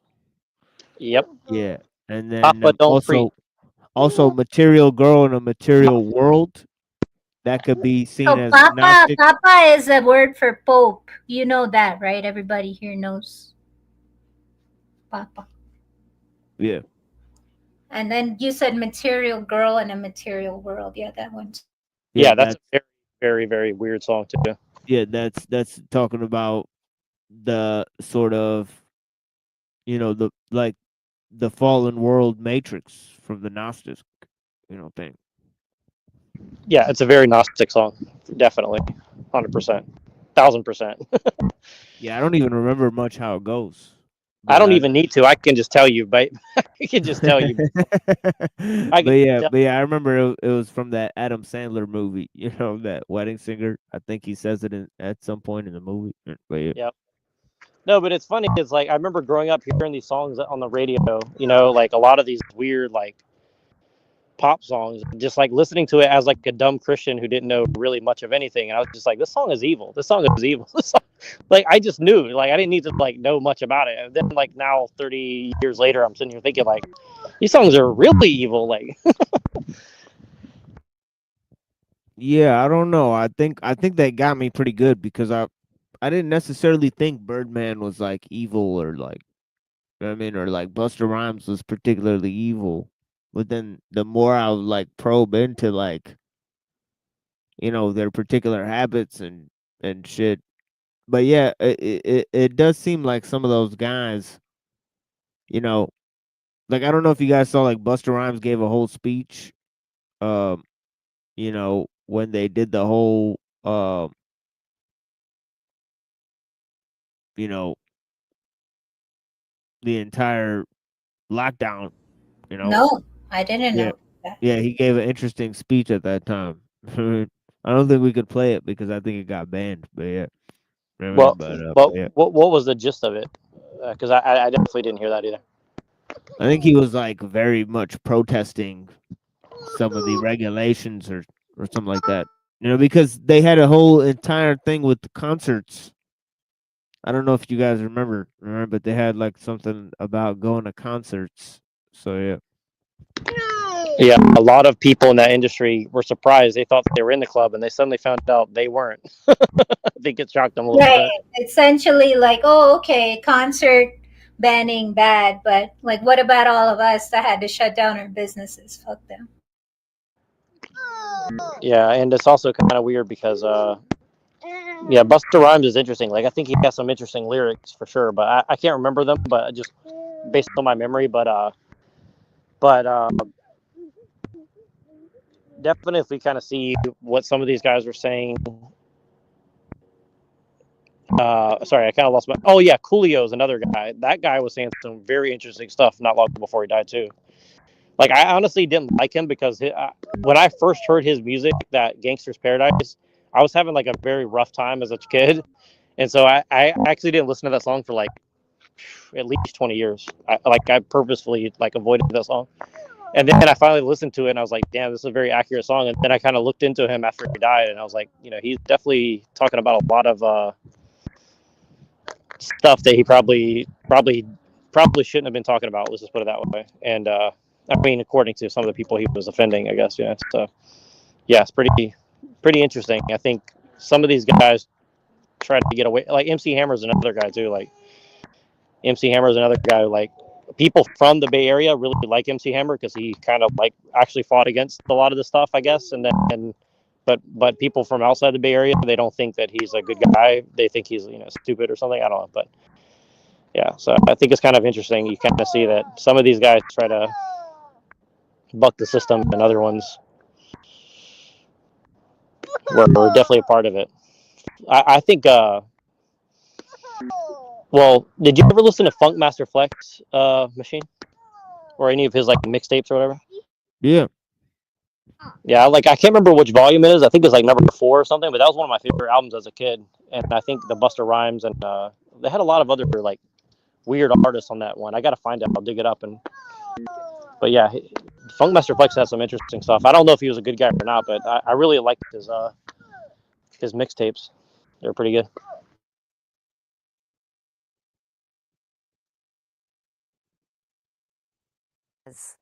This power strength person, okay? And so when she splits into 10 goddesses, she covers 10 directions of the universe, and She's been making stuff up for a while now, but this is just crazy. Like, what do you mean 10 directions? I don't know. Maybe I'm missing something, but that doesn't sound right because one goddess owns space entirely. So all the directions. Bhuvaneshwari, she is the goddess of space, and Kali is the goddess of time. So what do you mean 10 directions? Each goddess like covers a certain place in the compass kind of thing. And the 9th one is Matang. Compass, yeah, right. Man, maybe she's talking about the chakra wheel. I don't. Yeah, but that is like inside of yoga shastra. You're talking about the 10 limbs, right? Dharma wheel, right? Yeah, maybe that's what she's referring to. But that's not at all anything to do with the goddesses. Some of the stuff she gets right, some is intentionally very wrong. Like she said, he's married to a goddess named Power. When I told, it's not Shakti, it's Sati. Sati means purity, not power. Did she grow up a Hindu? She's saying she did, Oh, okay. and that she rejected it and converted to Christianity. She said that she became a completely self actualized human being and that Hinduism offered no further challenge to her. And so she converted to Christianity. Which is the goddess of music, the arts, and knowledge. And the 10th one is Kamala. Yeah. And she's a goddess of bliss, which is why she laughs all the time. Right? It's like quite the laugh. Yeah. Quite like Yeah. literally what it is. So she's also like the goddess of lotuses and bliss. Okay. So like if you vote for this goddess, It's actually money. Money. Kamala, yeah, of the lotus, but Kamala is a stand-in for Lakshmi. Only I think Lakshmi is more used in South India. In North India, they'll say use more Kamala. The same with Matangi. South Indians will use Saraswati in her stead. But North Indians Matangi. So it's not bliss. goddess to run America, you're promised bliss. And the bliss in Hinduism right now, I don't know if it was the original version, but right now is that is coexistence and everything goes and everyone's accepted. And That's not Hinduism. If that was true, Hindutva movement would not exist. You guys know, right, about the Hindutva movement where they basically want to kill off or expel all the Muslims and Christians in India and just keep it Hindu. So if it was as leftist as she's saying, there should be no Hindutva movement. everybody's welcome and the door is open for everyone, which is Kamala's whole thing, right? No one's left behind. And the inclusiveness is what Hollywood is selling. But I know that when I was a Hindu, you did have concepts of gods and demons. Like you don't just have everyone's a god in Hinduism. Not everyone's perfect and not everyone is welcome. Demons were not allowed in heaven, you know? You had demons at the gates of heaven fighting off other demons who wanted to be gods. It's kind of similar to Christianity in that way. So she's equating this heaven concept suddenly with Hinduism, like the gates of heaven. Where is that in Hinduism? Yeah, and really, where is it in Christianity? Because I've never heard of no demons fighting at the gates of heaven that want to be gods. That sounds fucking crazy, right? Right. That I don't think that's in Christianity either. So why doesn't Candace correct her? She's just like has a serious face. Yeah, it's hard to know what she's talking about because The interviewer is a very strong Catholic, so she should call her out, I think. yeah, because I think like heaven, it's strongly related to a kind of futuristic concept, within Christianity. You know, and maybe a place as well. So I don't know why, I really don't think that there'd be demons in the Christian heaven. I don't know if I've ever heard of something like that. Like, how did they get there? It's just like, I mean, it's wild shit. Yeah, for real. It sounds like something from like a comic book. Like for, yeah. Yeah, I agree. Hey, when do we need to wrap this up for your show? Just to be clear. An Probably have hour to ago. hop off. Yeah, I probably have to hop off here in like 20 minutes or something. Yeah. Yeah. If you guys want, we can stop here and we'll just pick up later if you want. Okay, I just wanted her to say something about Christianity. If you'd let me play like Yeah. 5 minutes more. Yeah. Yeah, I'm Yeah, not in a we're rush. good. I'm saying like we can just end it whenever because I would know Machine needs to rest a little bit too because he's got a long. No, I don't think I'll be resting at all. But yeah, the thing about it is you know, I'll just go straight into the show. But it starts at 8 o'clock. But I also need to talk to my wife, so maybe in like 20 minutes. You know, but yeah. Yeah, let's cover it. Let's go. It's not so this new age concept of everybody's great and everyone's welcome and there's nothing wrong with you if you feel a certain way. It's weird because actually in Hinduism that is not the thing. And if you take a lot of like Israelis, their whole thing is Hinduism. A lot of them gravitate towards, if you take the if you take the Jewish religion that is progressive, they gravitate towards Hinduism, right? And that kind of ties in because Babylonia and the Babylonians and the Sumerians would have had Hinduism interjected into it in the Like the Babylonian Talmud.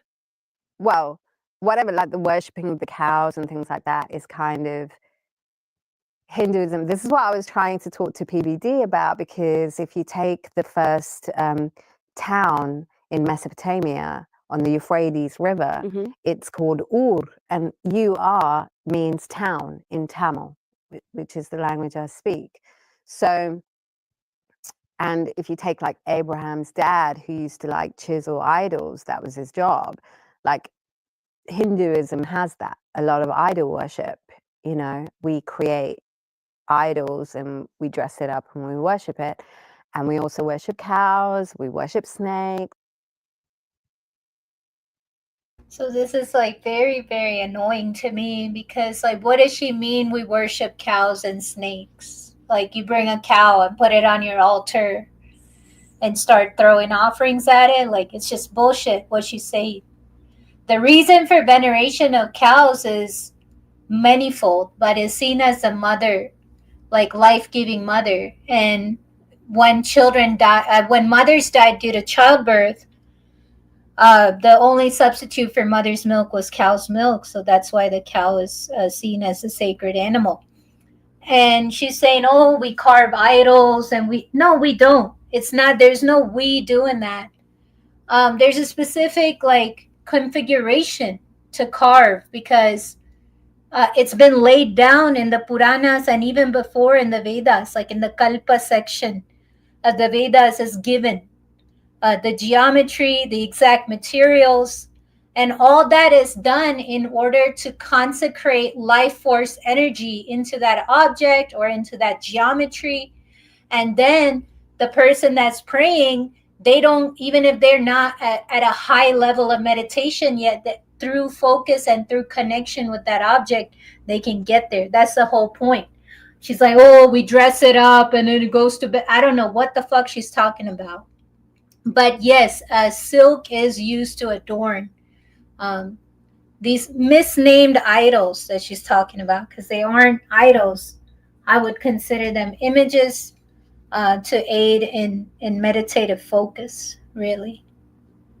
And even the geometry of the temple is designed to do that, to concentrate and move life force energy in ways that people, when they come in, no matter how stressed out they are, you just feel peaceful at the temple.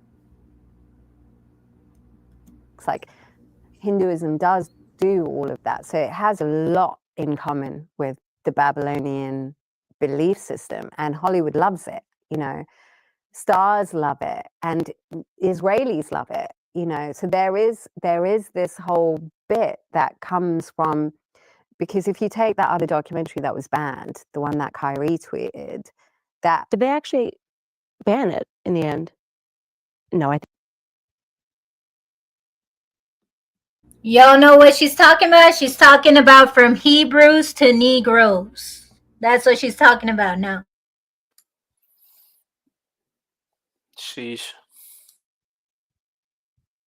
think it's still on Amazon. I I think there don't were know. calls to ban it. I know Yeah. you're not allowed to talk about it, but You're not allowed to it's- tweet about it, that's for you're sure. not allowed to tweet about it, but it was fascinating because the first half an hour it talks about how the Tamil language makes up 30% of, you know, whether it's Hebrew, Aramaic, and all of these languages. Yeah, from Hebrews, just so people can know what we're speaking about, Kyrie Irving, the basketball player, tweeted out a link to a documentary called From Hebrews to Negroes. Yeah. And it was available on Amazon. He tweeted it absent any commentary, and cancel culture came for him like I've never seen.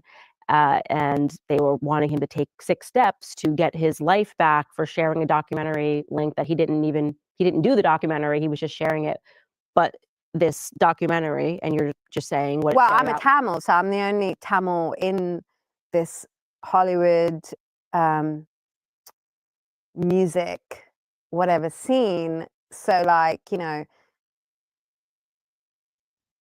it's like, yeah, I get that. Like, some of those words are older than Sanskrit, you know. And Did you watch the full documentary? Where's the proof of that? That some Tamil words are older than Sanskrit. This is Periyar. Periyar is an Indian Tamil who betrayed his race and made up Aryan invasion theory and said that Tamil was the original language and Sanskrit came in and butchered it, and then they created their own language. And even before Tamil, they tried to do that with the Telugu language, another South Indian language, but they couldn't, because it's like you cannot divorce it from Sanskrit. Same thing with Tamil. You cannot divorce it from Sanskrit. That's dumb. This interview is kind of painful to watch. Sorry, Red. No worries. I did, yeah. Can you communicate to people? God, I'm gonna be cancelled. Well, yeah. You know Well, how to watch it. I can't fully remember it because I watched it when he tweeted it. But I just remember the first half an hour they talk about linguistics, and I'm into words and I'm into linguistics and blah blah blah. So Yeah, she's into words, but she can't pronounce or enunciate or string two together. I was watching it and thinking, yeah, all of those words are right. They are Tamil. And that I don't know Hebrew, but it was interesting to see Tamil words that are the same as Hebrew words, or, you know, Sanskrit and Aramaic and, you know, whatever the comparison. There was another one that they compared it to, but these is true. And then with my own research, I later found out that if you take a sesame seed, so Tamils love sesame oil, right? Their base cooking oil is sesame oil. I know on Instagram it's such a fad to cancel seed oils and things like that, but for thousands of years, the seed oil that is unhealthy is like rapeseed, cottonseed, and canola. That's man, sesame oil is not included in the fucking list. And she goes on a tangent about sesame for some fucking reason. And then she says that's why they say open sesame in the Alibaba story from the Arabian Nights, which the 1001 Nights were compiled by a French translator. And then Alibaba and Aladdin were added much later. They weren't even in the original 1001. So those stories, I read them because they're heavy with coding, each story. So especially the Alibaba that she's talking about. Yeah, she'll go into some bullshit. Our cooking base has been sesame oil, whereas the That's a North Indians and the lie. Indians South Indians cook with coconut oil more than sesame. She's crazy.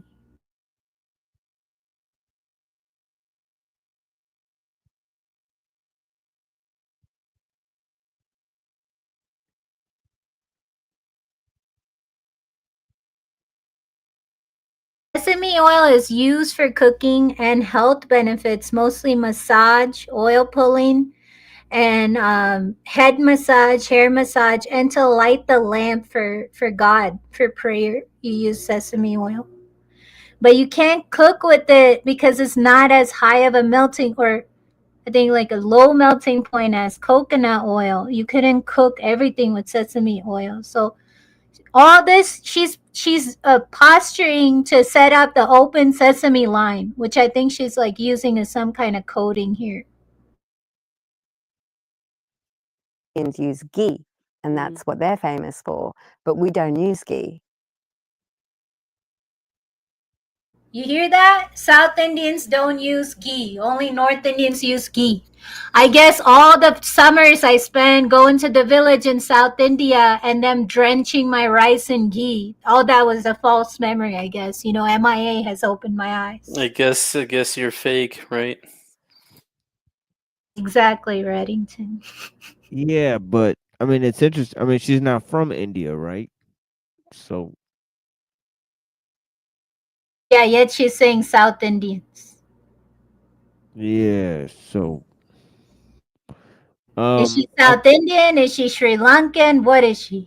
so I guess she presents herself because of her former career moves with the kind of fusion music that she's some sort of multicultural expert.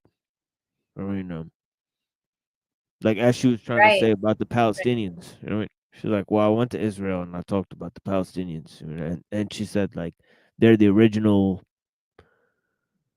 people or whatever. She said something to that effect, but yeah.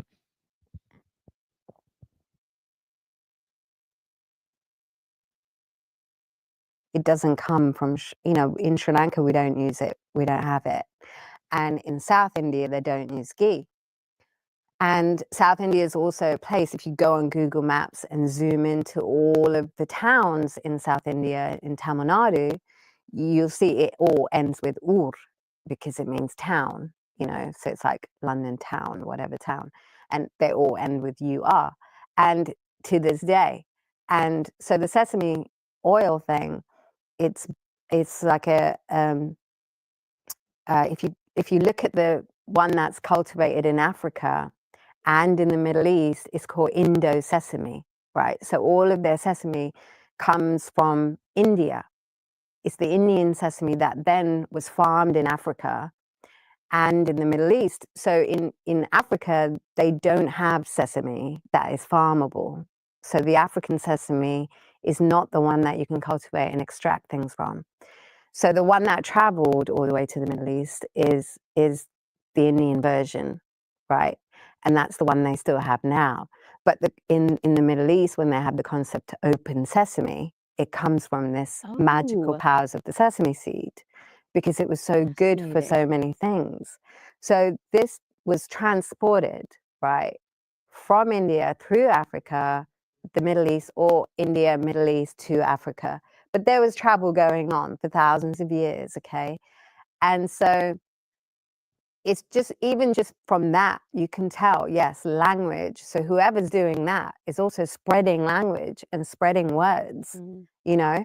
And so the Indo-Sesame, I think it's still got the potential to, you know, it's got magical properties to bring about knowledge, you know, if people are prepared to look for it. But we've been really, this is what's really fascinating, is like, even if you go and watch Joe Rogan and the type of people he interviews, everyone gives like this very like weird, disjointed understanding of like the past history, but no one will approach the Tamils, because we're like the Palestinians. We were bombed and killed, and you know. There it is. Where the Tamils are like the Palestinians were bombed and killed. No one touches the Tamils. I mean, like, that's a complete fucking lie, yo.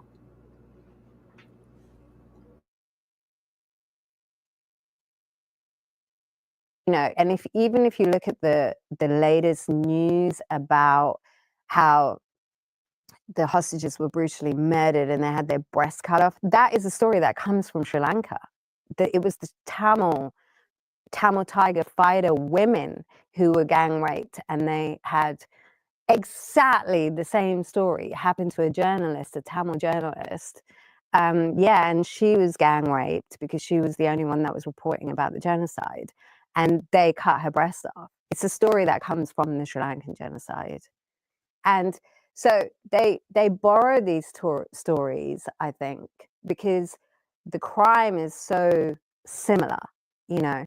But anyway, these Tamil people were erased, right? And their identities are blocked from being spoken about, because for the last 6 years, Twitter, Instagram, all of Google, they erased the Tamils. We were not allowed to talk about our experience, to remember what happened 10 years ago. This is like, you're talking 13 years ago.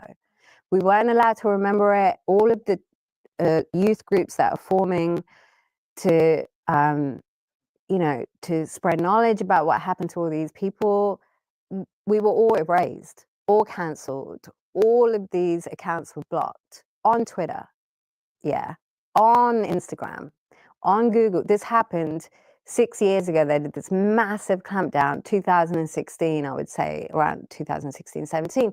Meanwhile, you're still like the representation of immigrants. Yet these ones, these particular ones, were not allowed to share their story. And they were the actual real refugees, because this war had come to an end in 2009, where we all said, yep, they're terrorists, it's okay to destroy them all. But I think they hold a lot of knowledge. The way I get it, she's like, we was the real. The Tamil Tigers. Go No, ahead. she's like, we was the real refugees. Correct. Yeah. Or the Tamil Then Taikangs. what's happening? Yeah, but Everyone's it's crazy how fascinated she's by like, these sort. she identified with the refugees because she got her like Twitter blocked or something like that. Right. Right. You know? She was like, we are massively erased. Like, That's why she keeps saying we to like lump herself in this Yeah. group.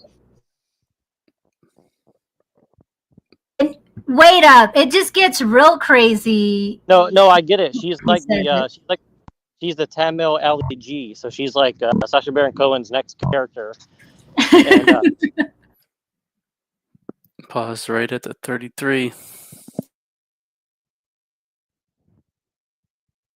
Babylonian ways, you know, and to say all entities are accepted, but it's not. And even the Tamils to this point are becoming confused about what their true religion in the beginning was. It was not that you accept demons, you fought demons. You didn't accept them.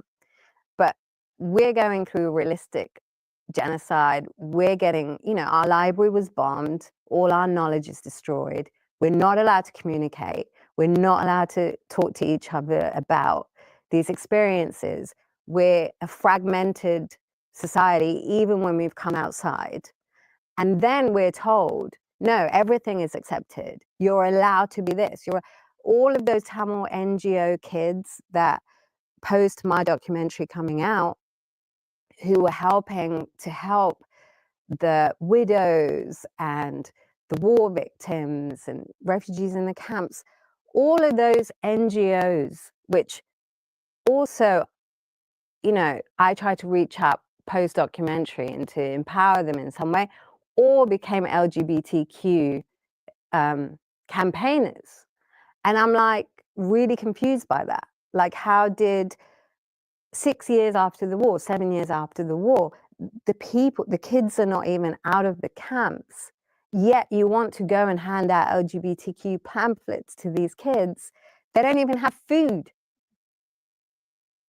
And so how was that happening?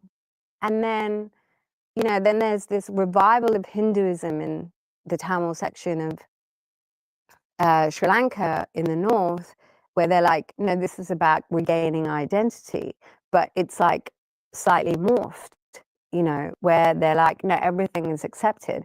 Yet I think that is so dangerous. It's a veneer. You know, They want people to think that there's progress when there's actually not progress. Yeah. And what you just said is actually so important, because obviously so much has changed for me since we last sat down. One of the things that I truly believe is that all of these wars that we're told about, we're meant to be distracted by Hollywood, distracted by this false Really quick. idea. So they just admitted that they're actually progressives, but they didn't directly say it, but they implied that they're progressives. Oh, see, they're saying that there's progress, but there's not progress. But we want progress, and we know the right way towards progress. See, it's like very accelerationist, perhaps. I don't know. Yeah, good catch there, Nero. I didn't catch that, but good catch. Progressivism, distracted by our technology, and not realizing that we have demons that are intentionally wiping history, so we don't know where we come from. Yes, the point of war is to crush history. Religion. Iraq, what they've done. I mean, these are the oldest civilizations in the world, and they're being bombed into oblivion. And there's a reason for that, because these people want to rewrite history. There's now neo-historians that are lying about what happened last week. Forget about what happened thousands of years ago. They're lying about what happened last week. And so they're programming people in the West to perceive these people as less than human, as subhuman, as all terrorists. They don't know why it is that we're actually bombing them, but we continue to bomb them. Like, we've just been bombing the Middle East for decades, and no one really understands why. Why are we bombing Syria? Nobody knows what the U.S. is doing in Syria, what our interest is in there. And I think it's about wiping the memory. It's about a true reset. I kind of agree with the point in a way. I think that this is kind of true in a weird way, but also I think it's kind of it's also kind of like a weird sidestepping of it in another way. I mean, I can't really describe it, but I don't know. There's something they're telling the truth in a way, but it's also, I don't know. There's something that they're not saying here that I can't quite put my finger on, but I just want to mention that. Uh-oh, so I got her again.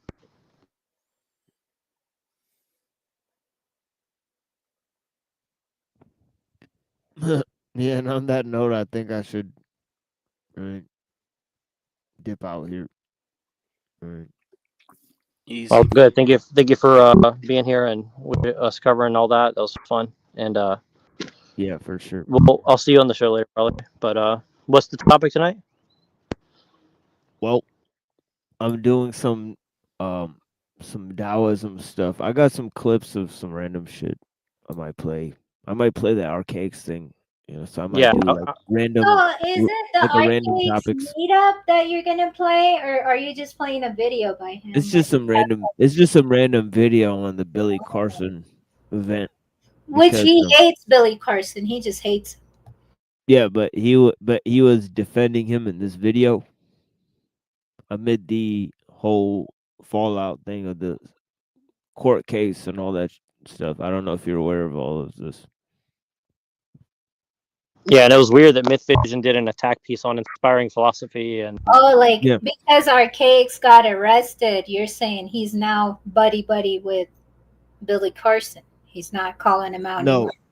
no. Billy Carson had a debate with a Christian scholar, and he went to the guy's house to ask him to take the video down, and now he's suing him in court because he got embarrassed. Gotcha. Yeah. Who Billy So Carson is, or yeah, yeah. So all these people did attack videos on Billy Carson, right? Uh, saying Billy Carson's a fraud, all that shit. It's like a trending topic about how Billy Carson is a fraud, right? So Well, I also noticed that there was some black nationalist types defending Billy Carson just because he is black or something like that, and that's kind of weird to me. It's like kind of a weird like thing. It's like they're dividing everybody along racial lines for some reason on this thing too. So I just wanted to mention that because like I noticed like DPH is doing a attack piece on Billy Carson and all this, and like honestly, I barely watched Billy Carson, so I don't know much about him, but I don't know, just pretty weird. It just seems to be like a big giant I don't know, strange situation. But yeah, I'll let you go. Thank you for coming, and we'll talk soon. And if Anna and Red, you guys want to talk a little more, you definitely can. I don't have much to add on the MIA thing because I could literally just continue dissecting it forever, probably. But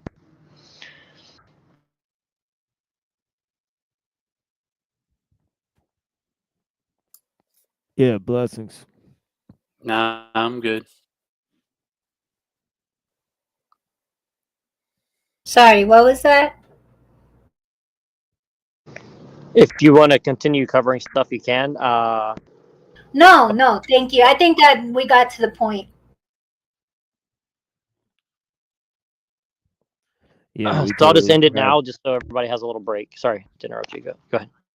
No, we totally trashed that video.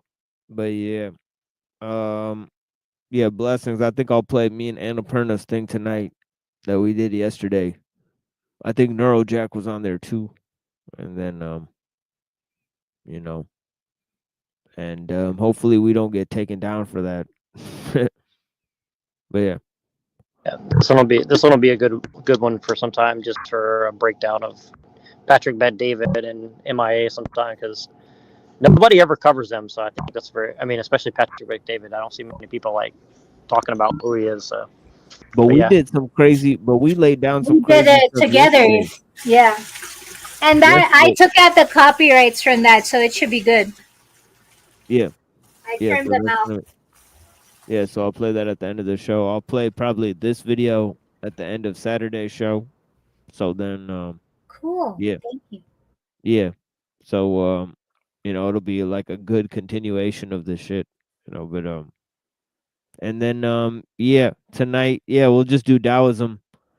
Basically, I'm doing this whole thing on Taoism, extensive coverage of the Lao Tzu, many different translations, and then yeah, I got like little videos and things that I've been watching that I want to bring up.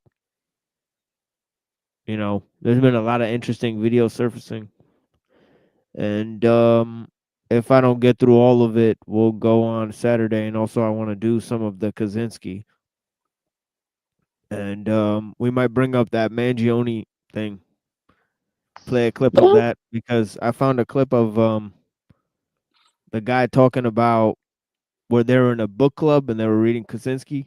So Oh, really? I didn't know that. I heard the book yeah, club thing. They read Kaczynski in the book club. That's pretty interesting. yeah. That's So that seems very like planted. Like, oh yeah, I just remember we just so happened to read Kaczynski. I mean, that's. yeah, I and mean, then the one that you posted, the little post he had about like the efficacy of violence or whatever he said, he talked about. yeah, So dude, that it's very weird. yeah, he that is. one's right to the point too, because that sounds a lot like he took that right out of Kaczynski.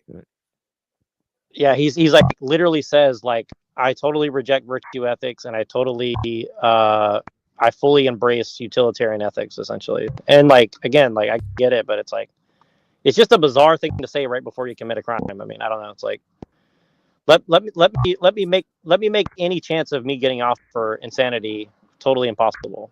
You know, maybe you're a zealot in that way, but it just seems extremely strange to me, for sure. Like his manifesto was like 4 pages, like, you know, double spaced, like a 8th grader. So I don't know, it's just pretty strange. Hey, doggy, it's okay. Yeah, it was also a lot of quotes. So maybe it was written by AI, right? But yeah, I mean, but He used ChatGPT to write his manifesto. yeah, it's weirdly written for sure. I mean, it's like At this quote, point, yeah, it's like a bunch of juxtaposed like quotes from what I read of it. But yeah, that kind of cancel each other out. But yeah, yeah. But anyways, I'll talk to you guys soon here. Blessings, man. You know, easy. yeah. Oh yeah, you know, I'm Yeah, starting the show at 8 p.m. here, so that's like in 45 minutes. So yeah, blessings. oh yeah, see you later. And Anna, Red, if you guys have anything to add, you definitely can. I mean, I still have way more material to cover, but I don't know if it makes sense to put it on the end of a 3-hour show. So. I mean, I'm cleaning my toilet right now.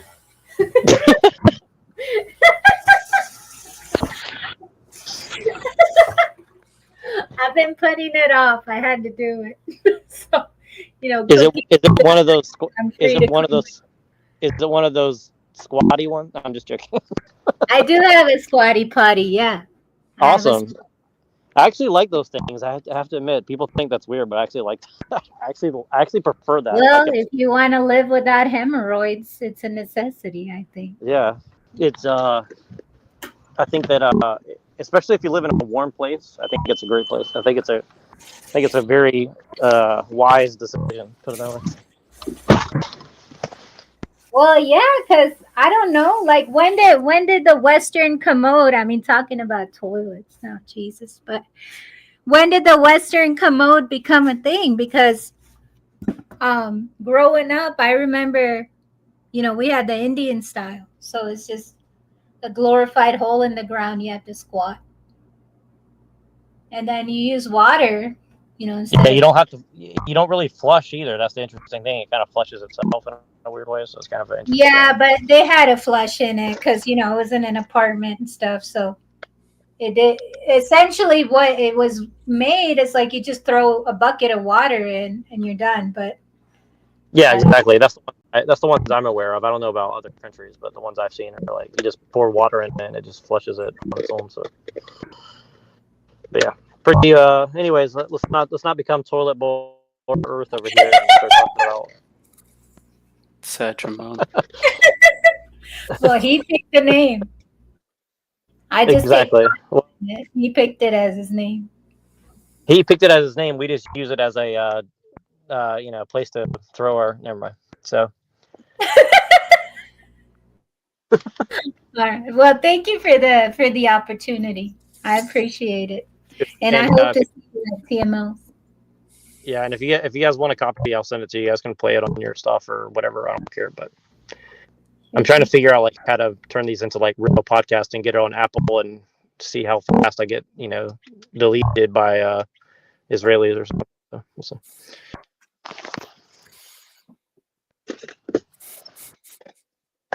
But yeah, I'll talk to you guys later. Easy. Take care, guys. Bye.